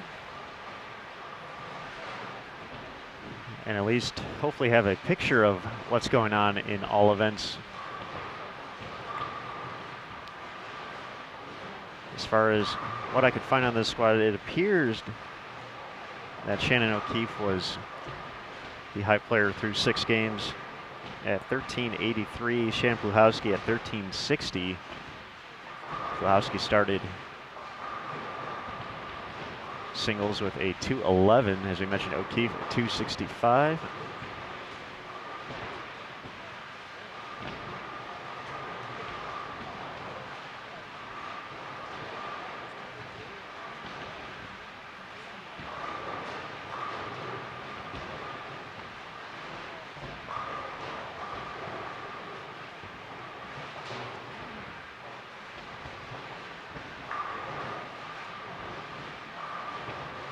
So a lot of players in the mix, already at plus 100 or better, or right around. Shannon Sellens, the biggest number through 6 on our featured pair, at 1289, so she would need a 749 for a share of the Diamond all events lead. 7:49 also be enough to take the singles lead. So we'll see if she can get there, or anyone else on this star-studded 8 a.m. squad here at the Women's Championships. Kicked off on April 9th for the 2016 event, going all the way until July 11th. A lot of speculation that the top spots in the Diamond Division might be settled by the end of the week, with many of the top players in the world making their way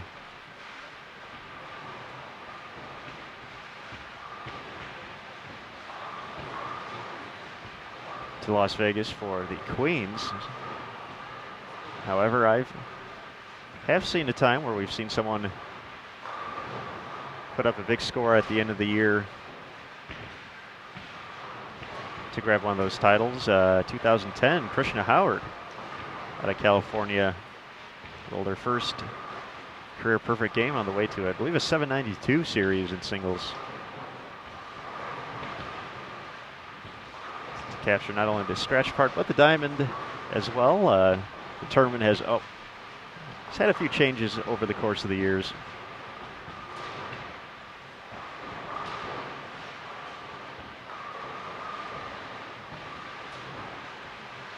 There was a stretch between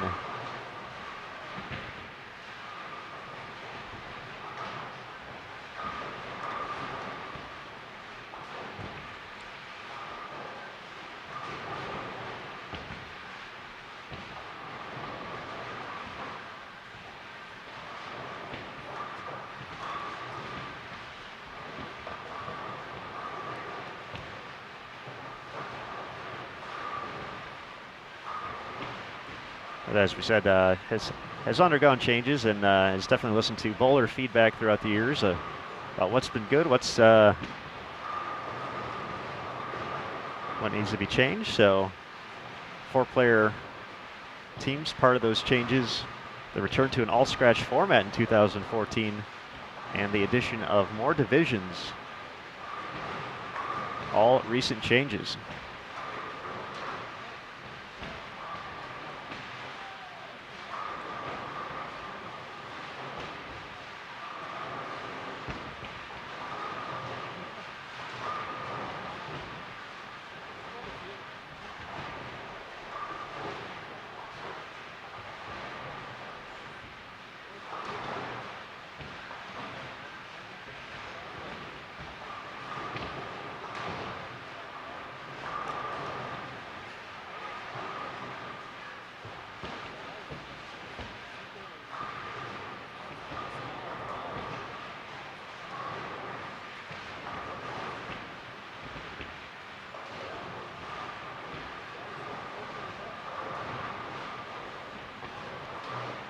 Four in a row for Michaela Douglas to set up frame number 10. She can still get to 249 this game.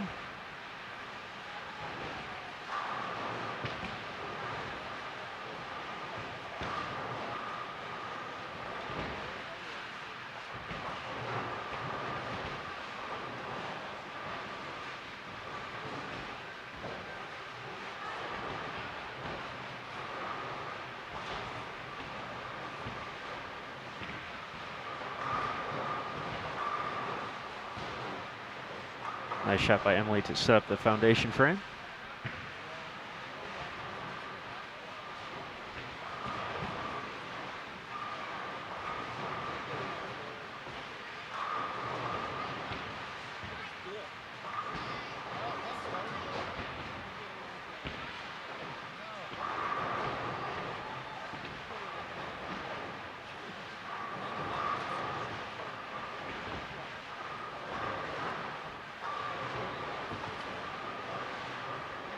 Once again, we talked about the star-studded field in town for the USBC Queens, which will begin its opening qualifying blocks tomorrow morning.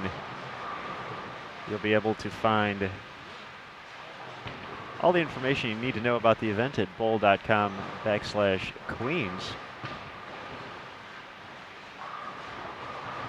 Extra Frame will provide live streaming coverage up until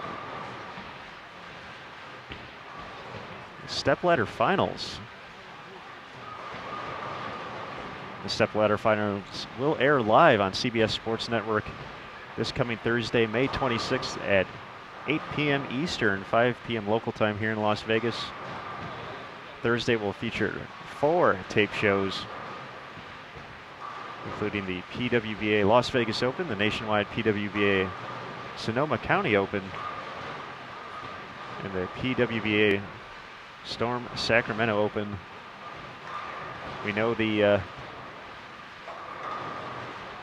folks in the stepladder for those 3, so we're going to find out the champions.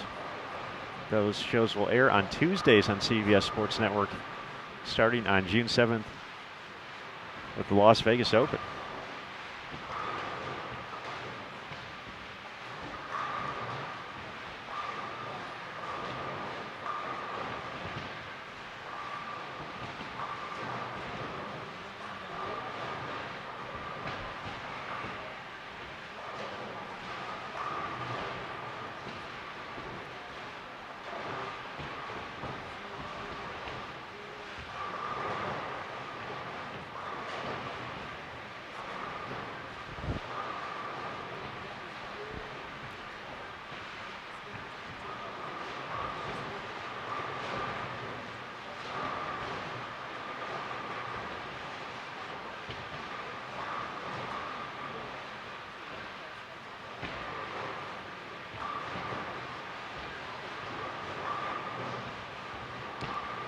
Make it a double in the 10th. Michaela Douglas going to be in the 240s to kick things off. So a little bit of rough stretch in the opening game of doubles, but it's been looking good since. Got up to 588 after a 164 start.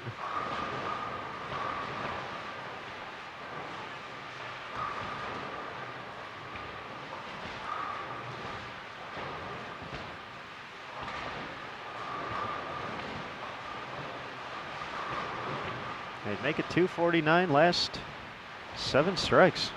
Nice game, Michaela.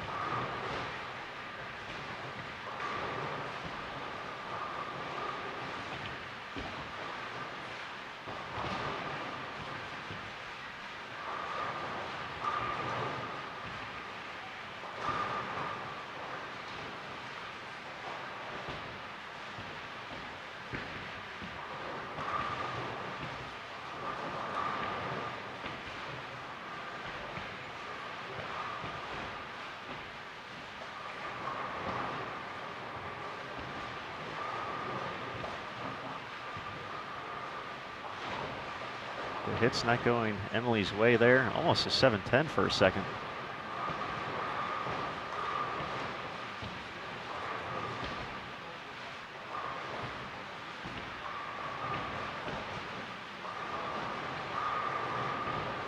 Jessica does get the hit after the open in the 9th. Trips the 4.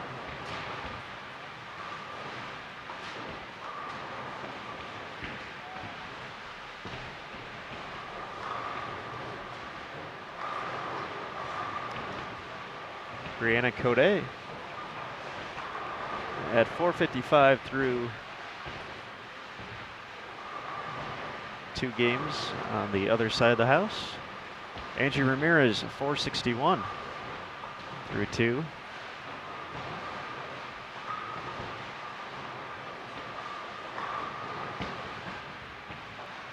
Samantha Kelly started off with 267.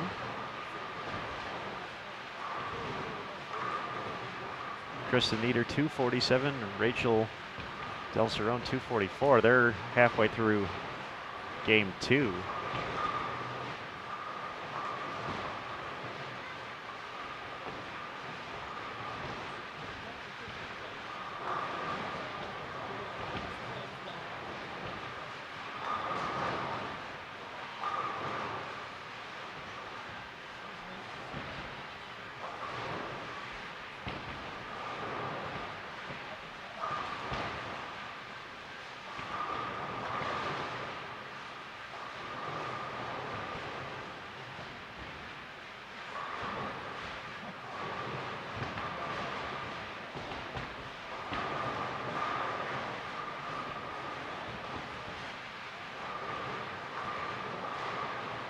Nice kick of the 7 for Garcia.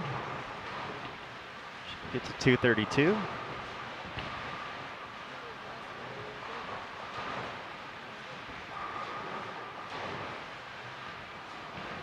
247 still out there for Sellens. She's at least in the 230s now. So this pair definitely starting to come around to everyone. Gotten a few games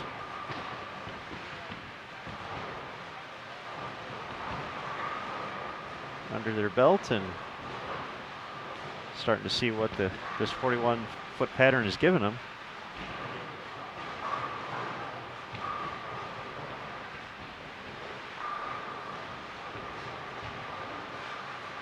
So expect business to pick up here in the final 2 games. So again, big thanks to everyone for joining us here on Bowl TV for the very first broadcast from the 2016 USBC Women's Championships.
Nice 246, Shannon Sellens.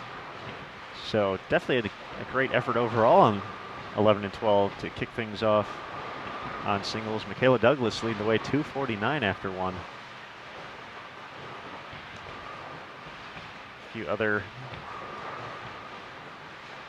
groups, as we mentioned, Ari in game 3. Kelly Kulik at 450 after 2 games. Shan Pluhowski at 447.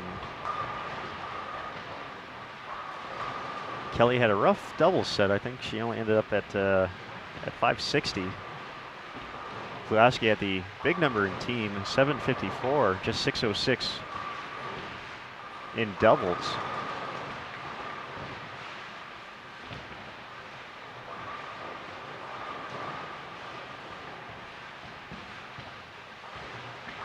If I had to guess for the all events run, I'd be betting on Shannon O'Keefe at the moment. This is Vegas. Definitely a betting town. 265 to kick off singles, and she's got 5 out of 6 to start game 2. So not only is all events in reach, singles as well. RA has taken over the doubles lead along with Kendra Gaines, 14-13. So can she add on to it?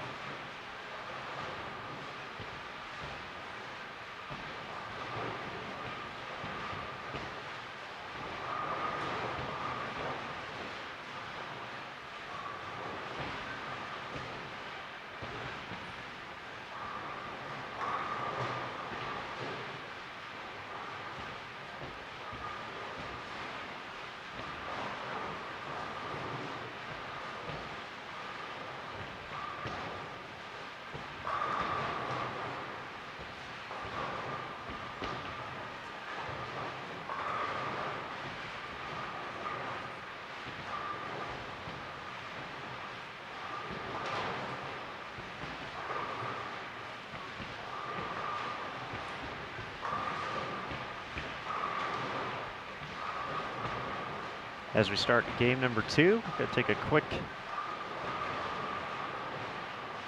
quick run away from the booth to verify some scores for some other competitors out here. So try to figure out this whole all events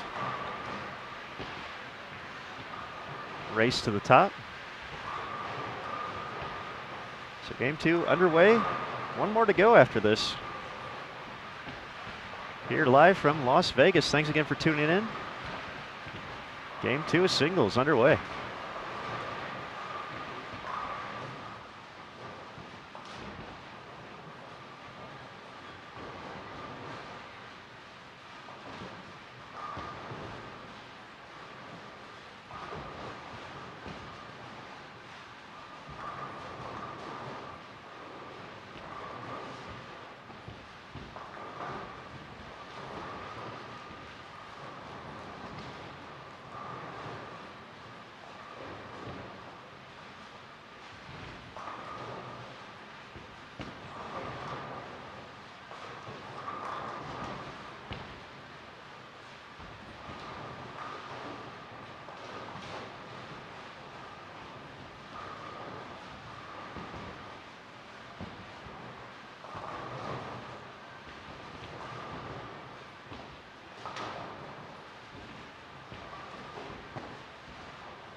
All right, we got a front eight out there. Amanda Flood.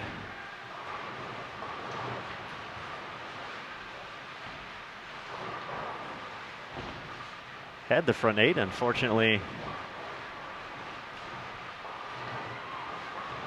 Courtesy of an assist from Mike Moniak. Guy in charge here does so many great things in the bowling community and definitely here at South Point. So big thanks to Mike for giving us the heads up there. Amanda did not strike, left a 9 count. Definitely in good position though. Another person to make a run at the singles lead. She had 223 in her opener.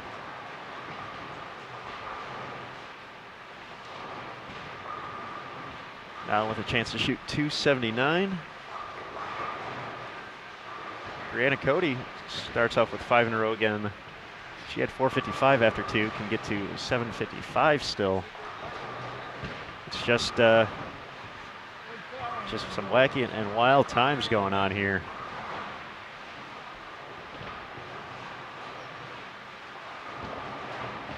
So much going on in the 60-lane facility at one time.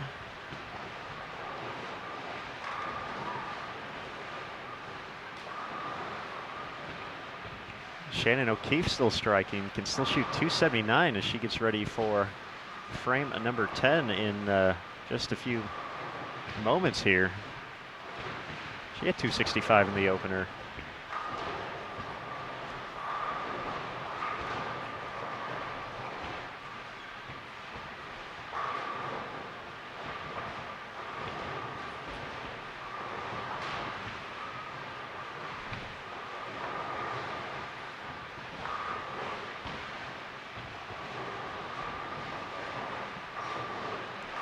Another score worth mentioning through 2 and overall.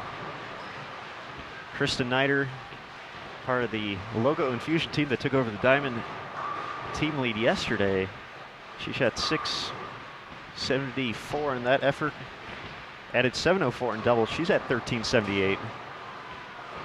So she's right there as well. Shot 247 in the opener. It's going to be in the 250s here. With a spare in the 10th. She recorded can get to 257. So between Kristen, Shannon O'Keefe, and Shannon Pluhowski, all pretty close.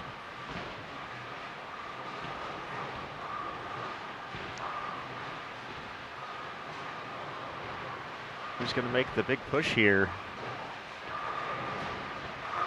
to run down that number? Definitely within reach for all of them.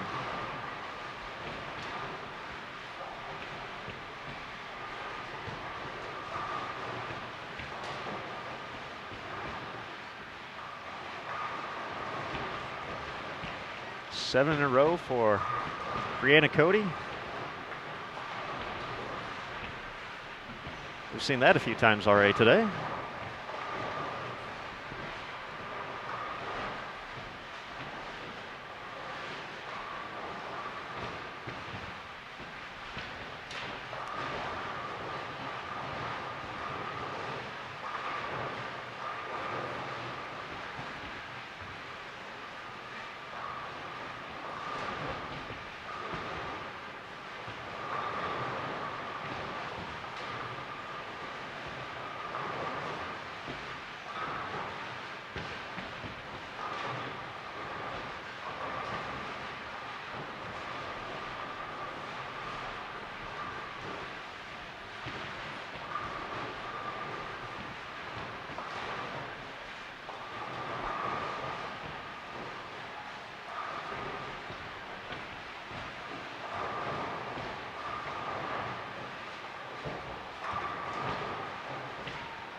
So much going on throughout the house. I'm ignoring the good bowling going on right in front of us here. Everyone looking pretty lined up here in the early going of Game 2. Had a nice Game 1 for our group on 11 and 12. Highlighted by Team Bolify, 4 former collegiate standouts at Wichita State who have continued to impress here in the sport and starting to put up some strikes here in singles. We saw Katie Garcia and Shannon Sellens move into a tie for third in diamond doubles with 13.58.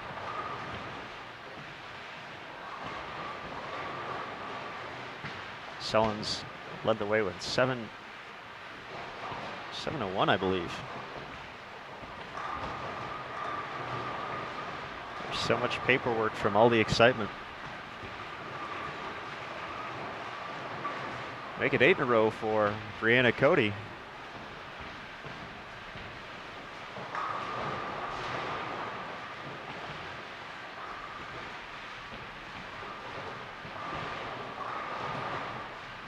Amanda Flood ended up finishing with 268. She's at 491 after 2.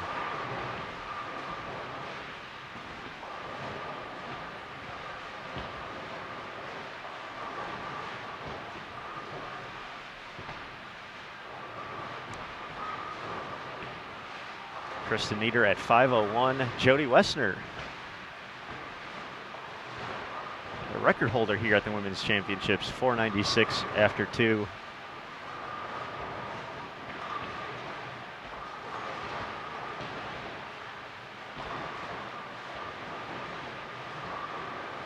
Tough break for Shannon O'Keefe. That was actually her ball that rolled on lane 10 to her left.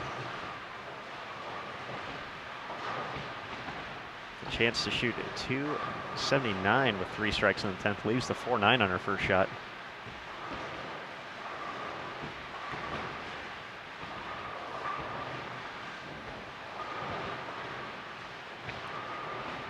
She's still going to be 500 plus heading into Game 3.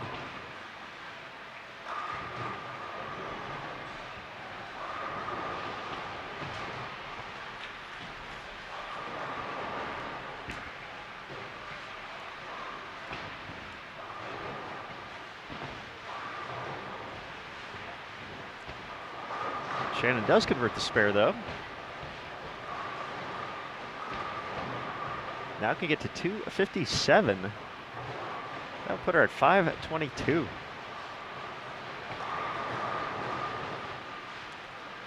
Which, as crazy as it sounds, would barely put her into the lead heading into the final game against Kristen Nieder.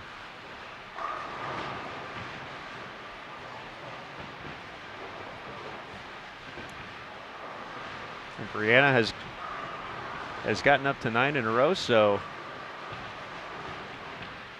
we'll be heading over there. She's in position to take the lead. Just needs a mark for at least the clubhouse lead.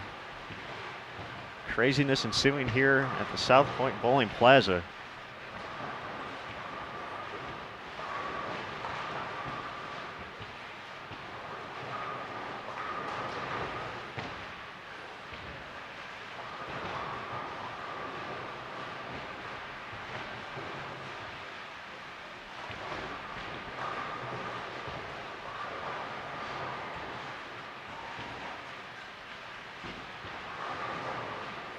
O'Keefe finished up 256, 521 for her.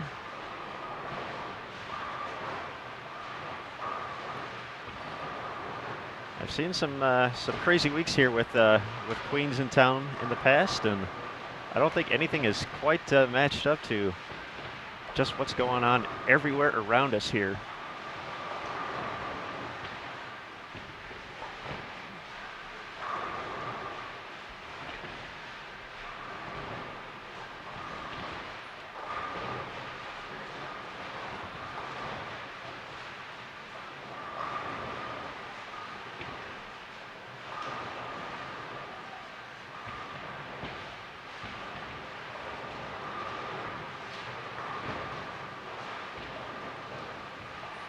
Stubborn 7-10 for Michaela, working on 3 in a row. Her big 249 to kick things off.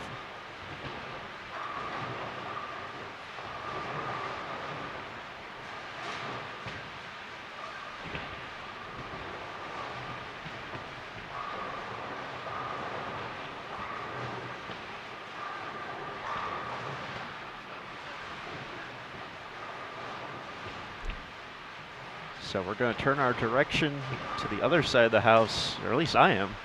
Give you an update on Brianna Cody, looking for the first one in the 10th. Leaves the 4-pin.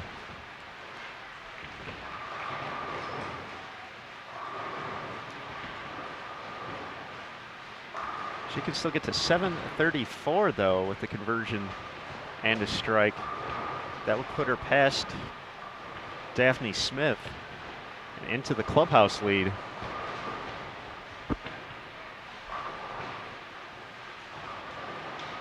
Converts a spare, so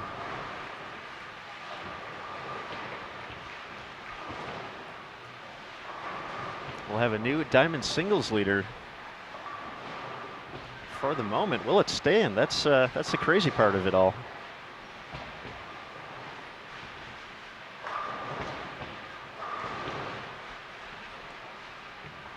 So Brianna Cody, Team USA member, your new diamond singles leader, gets a 277, mark at 732. So talk about a finish. These past few games struggled a little bit in the first two in doubles. I believe it was only at 380 or so.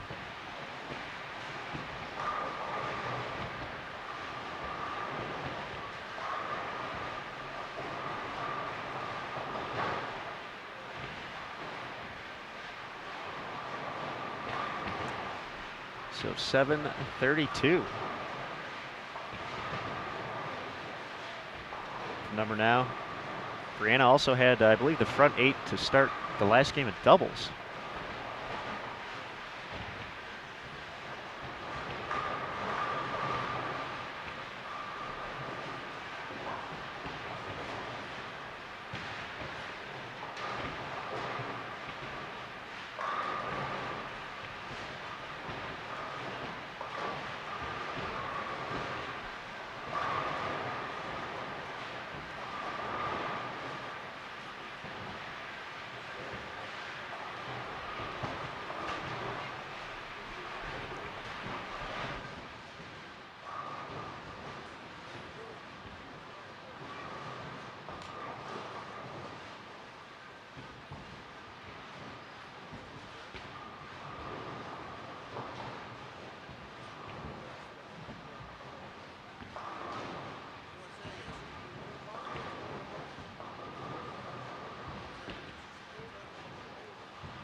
All right, just had a quick chat with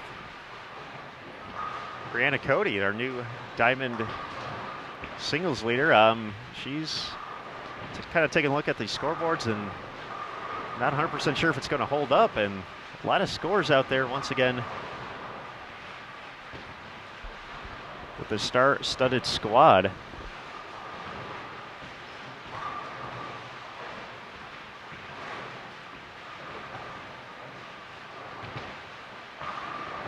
So a lot of math will be coming up in the next few frames.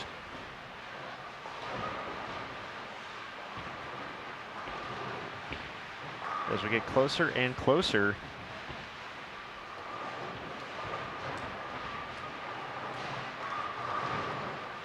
to the conclusion of singles here. We're in the 9th frame on our feature pair behind lanes 11 and 12.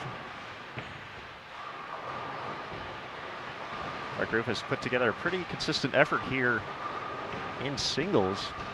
Michaela Douglas could be in real good shape to make a run at that 732. But a pocket 710 in frame number 6. Separating what could have been 7 strikes in a row.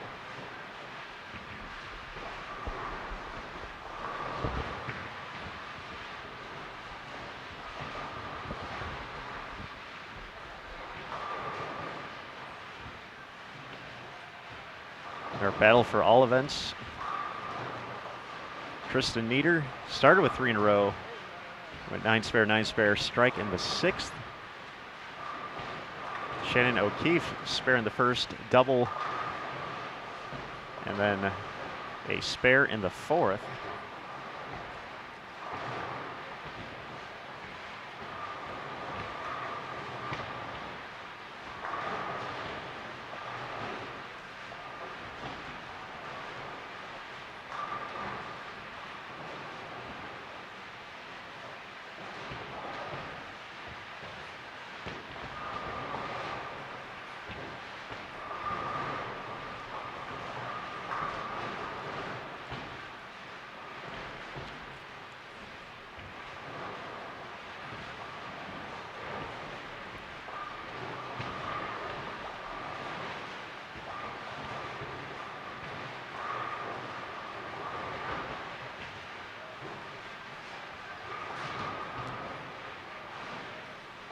All right, and the first of what possibly will be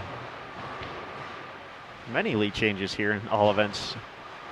Your new leader, Shannon Pluhowski, she finished with a 690 in singles to get to 2050.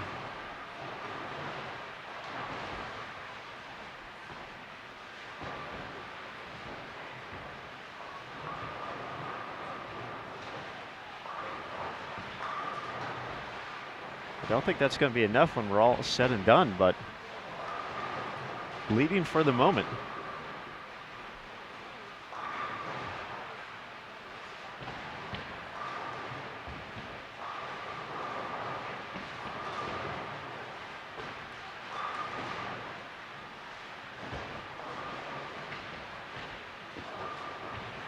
Karen Boyd started off with a big first game, had the front 8 at 489 after 2. Samantha Kelly at 512. I mentioned Kristen Nieder at 501. Jody Wessner 496. Teresa Wojner had a 454 at the turn. She can still get to 279. That would be 733.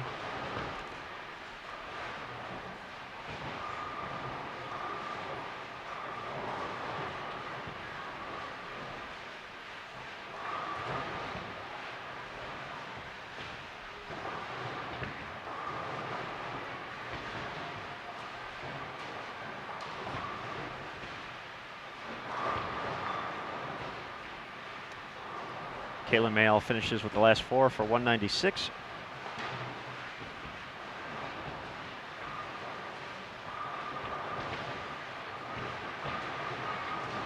$225 for Michaela Douglas.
211 for Emily Fagan.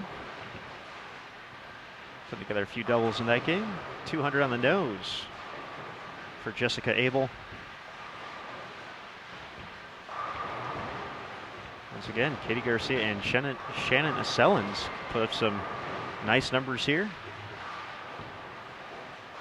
Both have bowled extremely well throughout today's competition.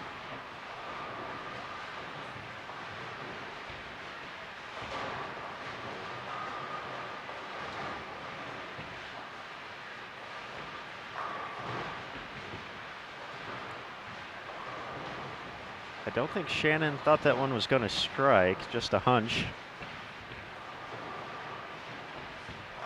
Delivers the can opener to kick off the 10th. Still get to 239 here.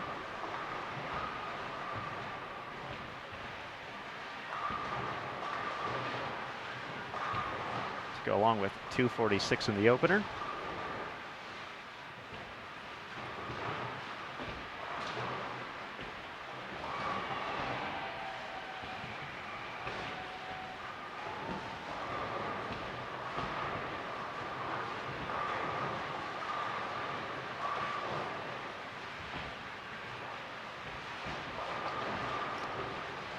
Katie Garcia will be in the 240s with good count.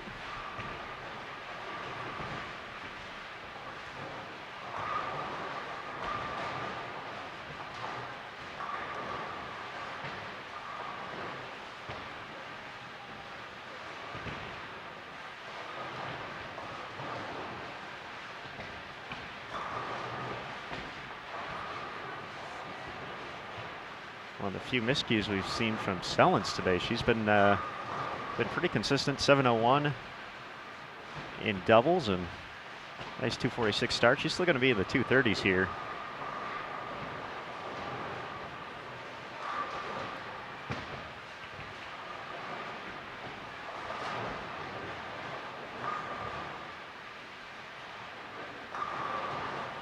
Shannon O'Keefe over on 9 and 10. Delivers her second double. Started with a spare. 2 in a row spare. And 2 more. So definitely not a done deal between her and Kristen Nieder. Jody Wessner has a chance to step up in the 10th in just a moment to take the singles lead.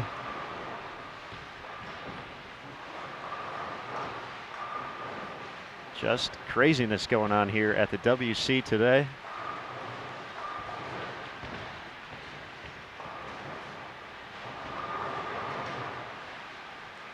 We've already seen a new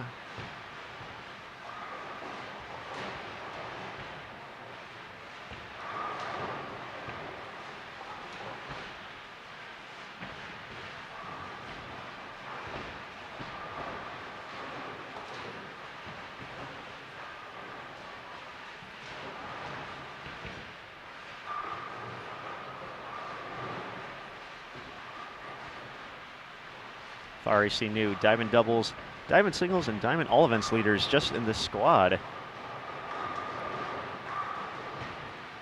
With doubles done, we know that's not changing. 14-13, Shannon O'Keefe and Kendra Gaines.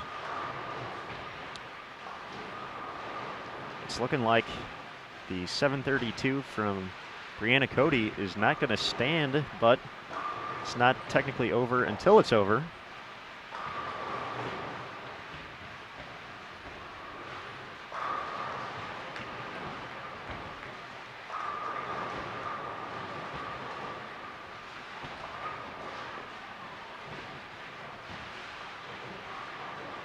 Trouble for Kristen Nieder in the 10th frame, or 9th frame, excuse me. 6 split.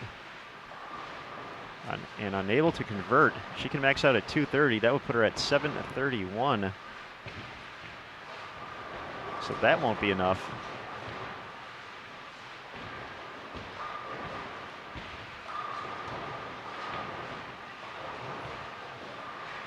Looks like Jody can match the number. If she strikes on her fill ball, that would give her 236 and 732.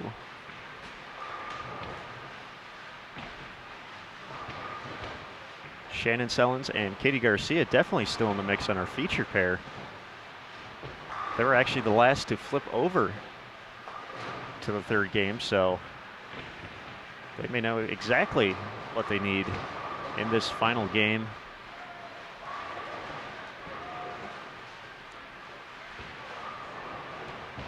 All this crazy math once again just coming for me, so we'll consider it unofficial. Jody does strike, 732 tie, now at the top of the standings. It's like opening day all over again.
So we'll get you a final total on Kristen Nieder in a moment.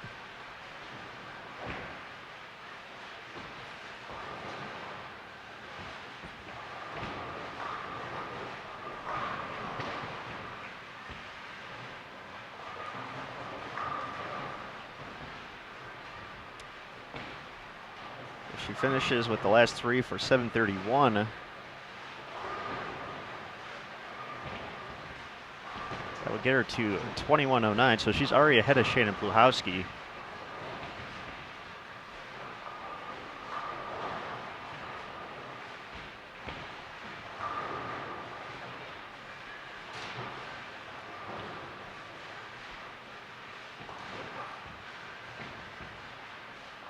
Forgot to mention Michaela Douglas also in the mix on our featured pair.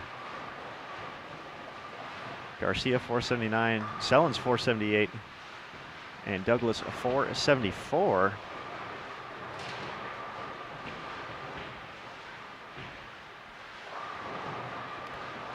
Once again, the number in singles for the moment, a tie at the top, 732. Brianna Cody and Jody Wessner. Wessner, a two-time champion and a record holder here back in El Paso in 2010. Set the all events mark with 23:30. She also went on to tie the tournament's all-time high series mark with 8:16 during her double set, holding the record with Michelle Feldman, who had set it just a year prior in singles.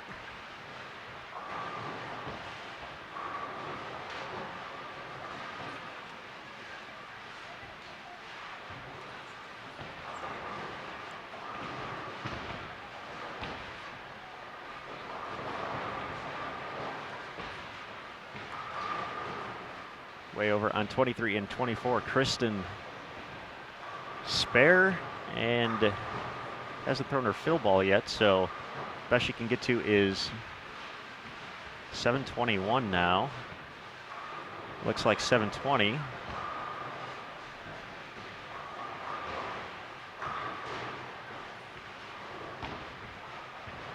So that'll put her at 2098 all events, new clubhouse leader.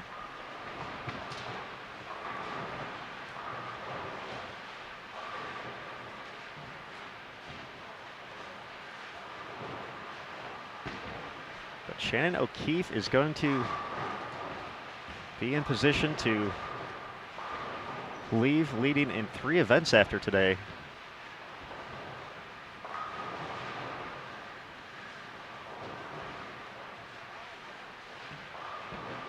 Has a strike in the 8th, 9th, and 10th frame to go.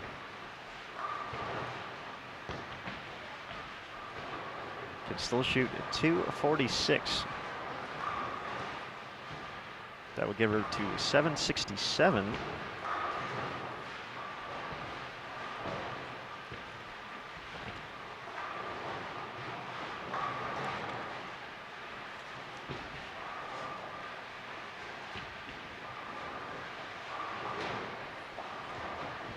And 2150.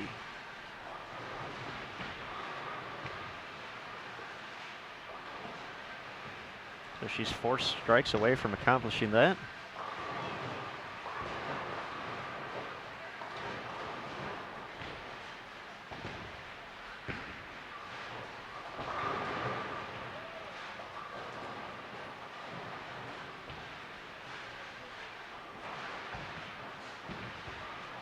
We get to see Shannon's ball roll in a moment on lane 10 as Michaela makes it 3 in a row.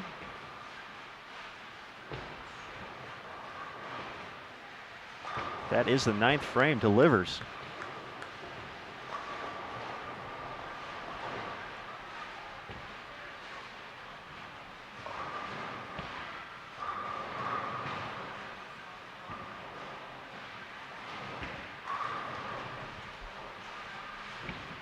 So after 6:31 in team event, games of 194, 258, and 179. It has been the Shannon O'Keefe Show.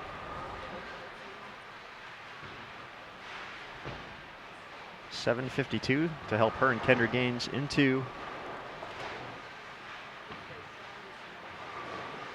the Diamond Doubles lead with 14-13. Now can max out at 767 to take the doubles lead. She just needed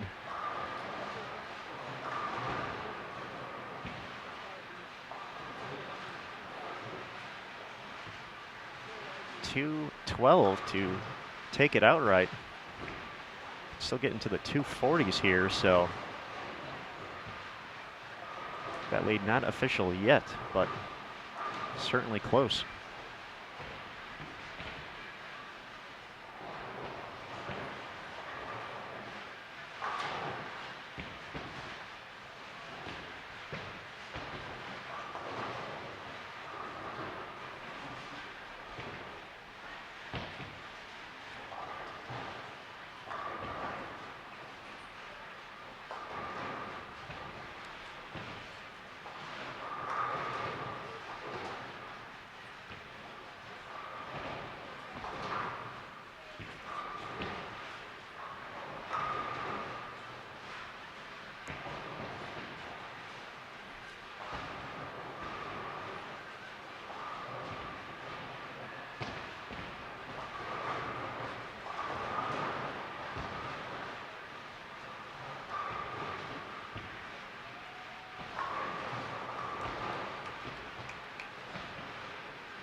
All right, Shannon O'Keefe up in the 10th frame.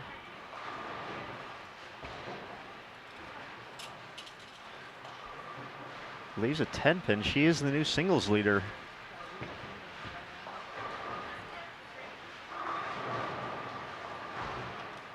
As well as all events.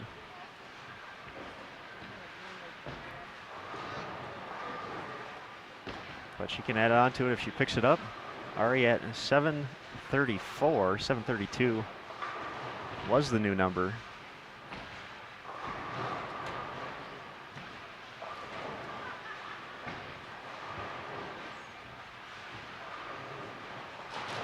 converts the spare, so she'll add on to that a little bit. Going to be in the 740s.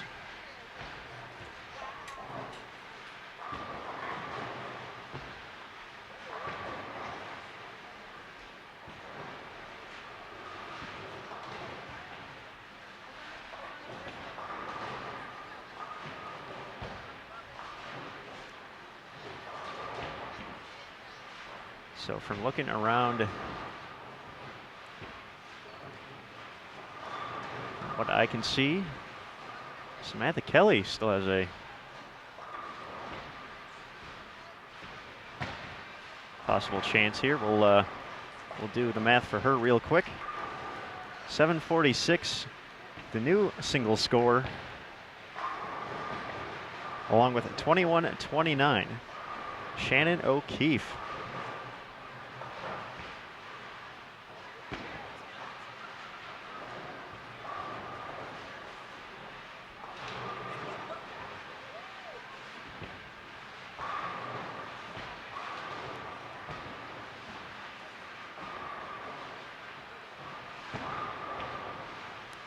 Samantha Kelly can still get to 248 this game. That would put her at 760.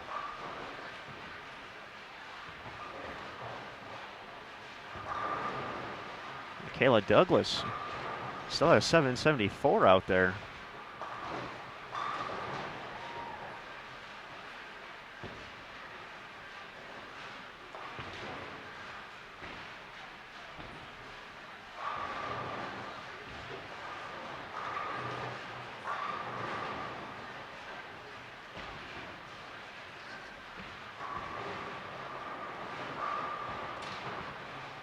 I don't believe Samantha Kelly has bowled team event yet, so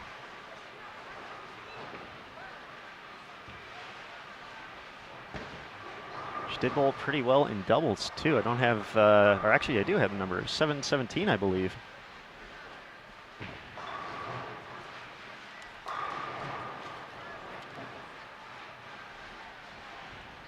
So she would almost have to make the trip back if she's able to finish it out strong like this.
Michaela Douglas's run at singles looks to be over after the split in frame 6. Samantha Kelly struck in the 9th. So I believe the first one in the 10th and good count would get her ahead of 746. She's way down on 25 and 26. And it looks like she wrapped a 10.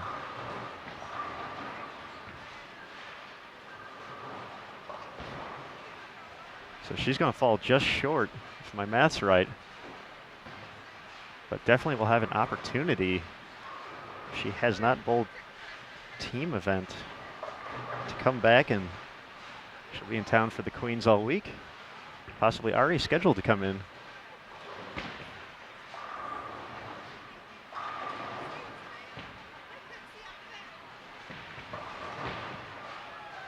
Make it 6 for 6, Emily Fagan.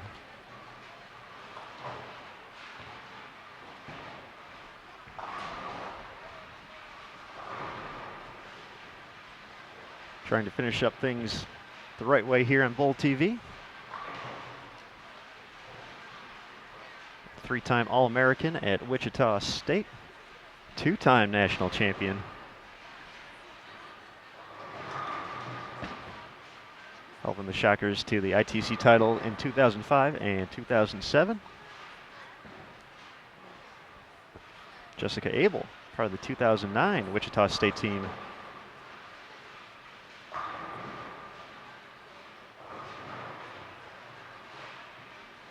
They captured the ITC title.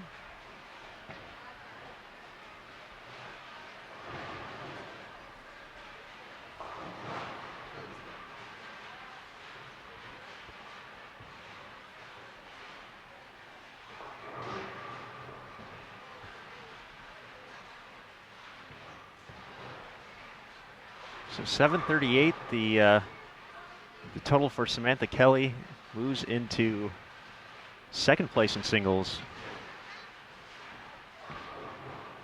Once again, we'll have to inquire with her about her status for team event. Once again, couldn't find her for having a score.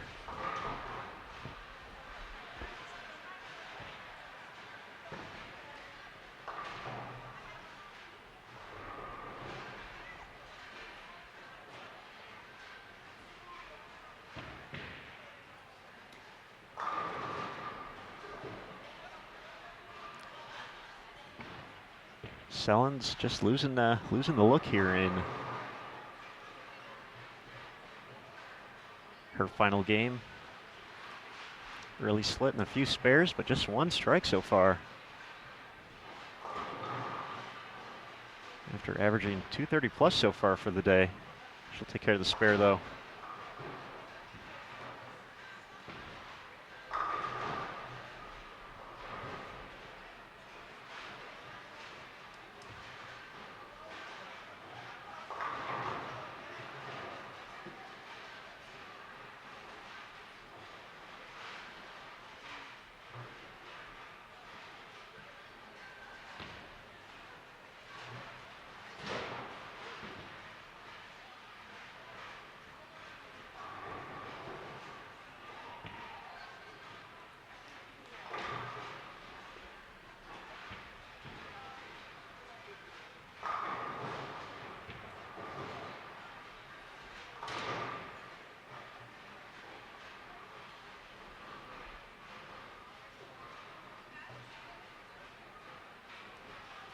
All right, we have 2 live streams coming up next week here at the Women's Championships. We'll get a team event on the 27th with Megan Kelly, Brenda Burns, and Megan Withy returning 3 out of the 4 as the Diamond Team Champions from 2015. That'll be at 7 p.m. Eastern, 4 p.m. local time. The following day, we'll have the defending Diamond Singles Champion, Brooke Bauer, at 11 a.m. Eastern, 8 a.m.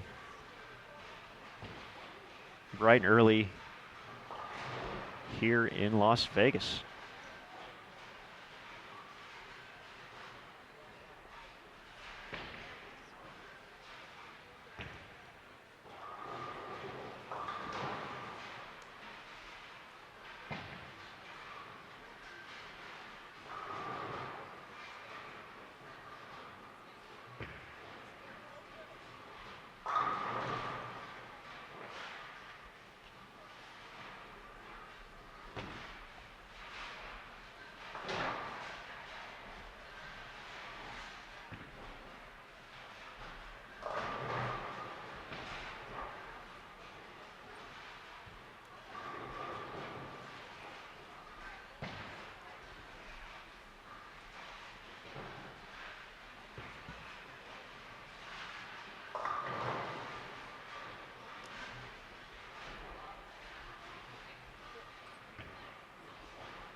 Fantastic shot by Katie Garcia there. Been really impressed with her so far throughout today.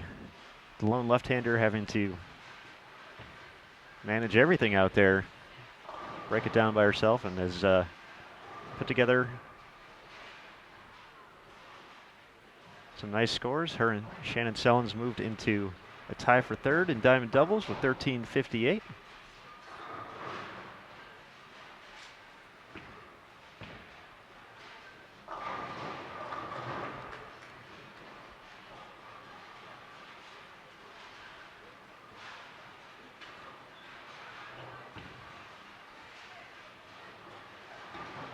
Just enough of the 2-8 for Michaela.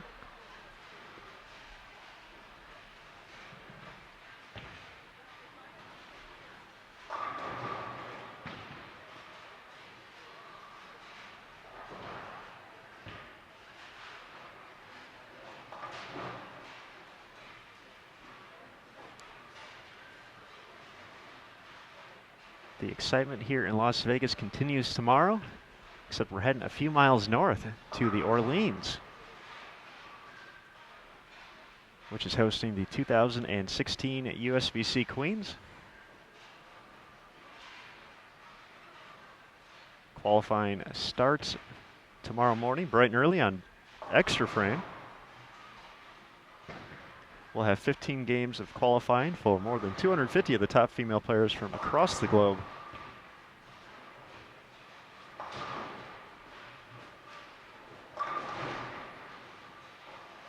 After 15, we'll cut to the top 63 players plus defending champion Liz Johnson. That will make up the double elimination match play bracket. So we'll have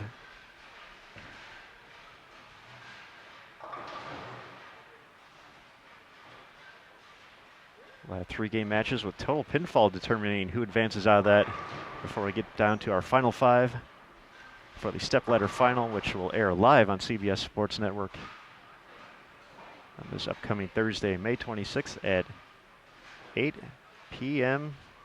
Eastern, 5 p.m. local time here in Las Vegas. Once again, we're taping 3 other shows that day for the PWBA Las Vegas Open, the Nationwide PWBA Sonoma County Open, and PWBA Storm Sacramento Open,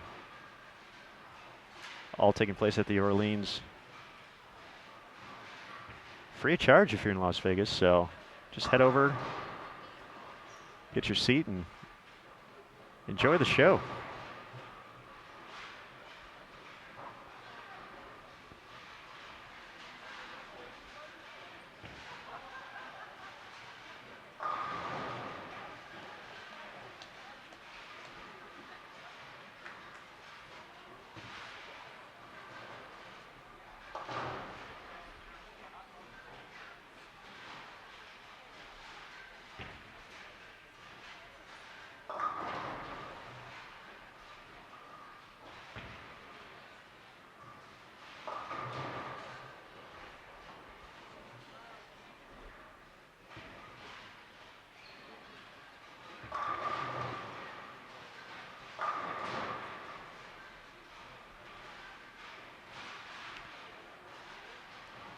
Jessica chuckling a little bit after that one. It's about all you can do. It's been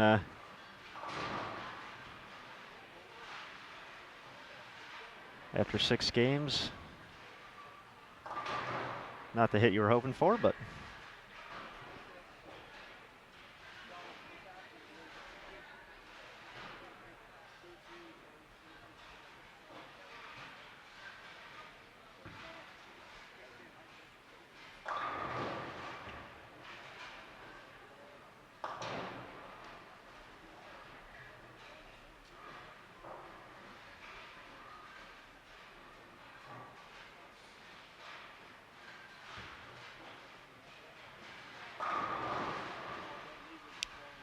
three in a row to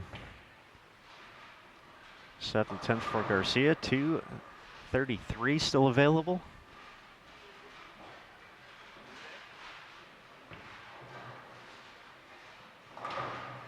That would get her to 712. With all the scores today, I think that would might be in the top 10. Maybe not. But so much wackiness going on here at the bowling plaza. Just a little too difficult to be for sure as we enter the 10th frame. Caitlin Mayall mixes them up 3 in a row.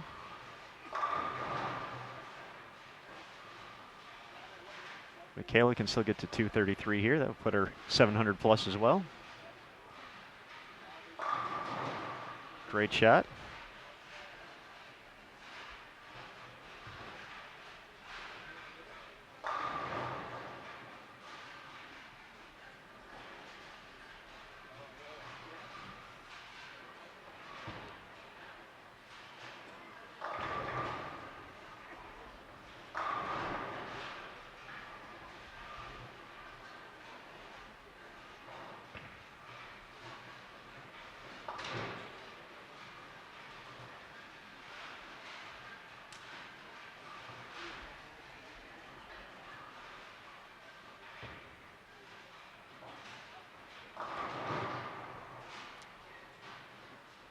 It's a good count will get her into the 230s now. So real impressive showing here by Michaela Douglas. Got out of the gates a little slow, 164, but it has been solid the last 5.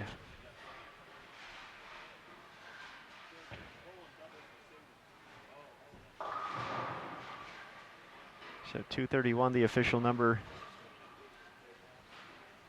705.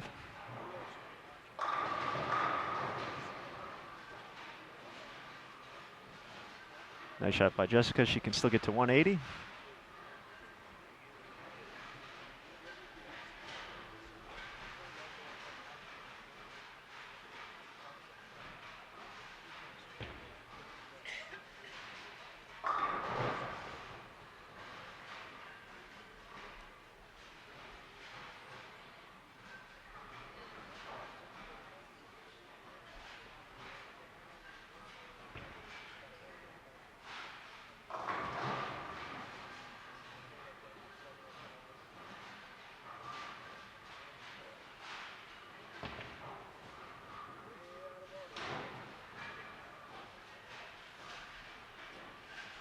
Emily Fagan finishes with 216 for 621. Caitlin Mayall, 602. 705, Michaela Douglas.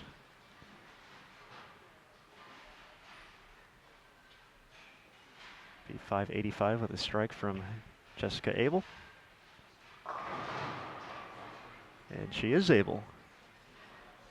Last 3 for 180, 585. So Shannon Sellens and Katie Garcia will wrap up our last pair here on the 8 a.m. squad.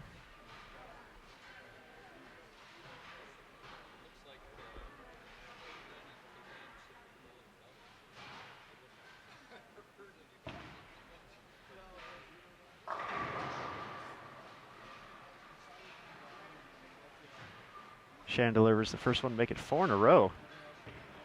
After not being able to find the strikes early on, she's turned it around here.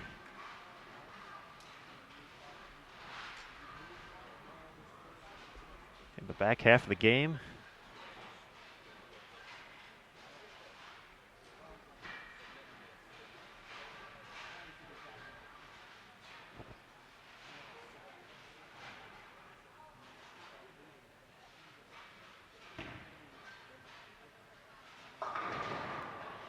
Runs a little bit high, leaves the 410, but overall, great effort today. 701 going to be just short of 700 here, so 230 plus for this tricky 41-foot pattern. Definitely a nice day's work. A lot of confidence and momentum going into the Queens starting tomorrow. She'll take the one. 214, 692.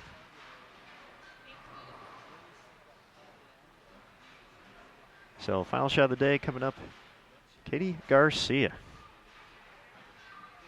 Once again, a big thanks to everyone for joining us today on our first broadcast from the USBC Women's Championships. We got a lot of great news coming later today on bowl.com. New diamond doubles, singles, and all events leaders all on the squad. 233, 712 for Katie Garcia. So an awesome showing from this group of former Wichita State competitors. And that's going to do it for today. So we're going to turn them off. And be sure to tune into the Queens on Extra Frame starting tomorrow bright and early with qualifying. So I'm Aaron Smith of USBC Communications. Once again, thanks for stopping by, and we'll see you next time here on Bowl TV.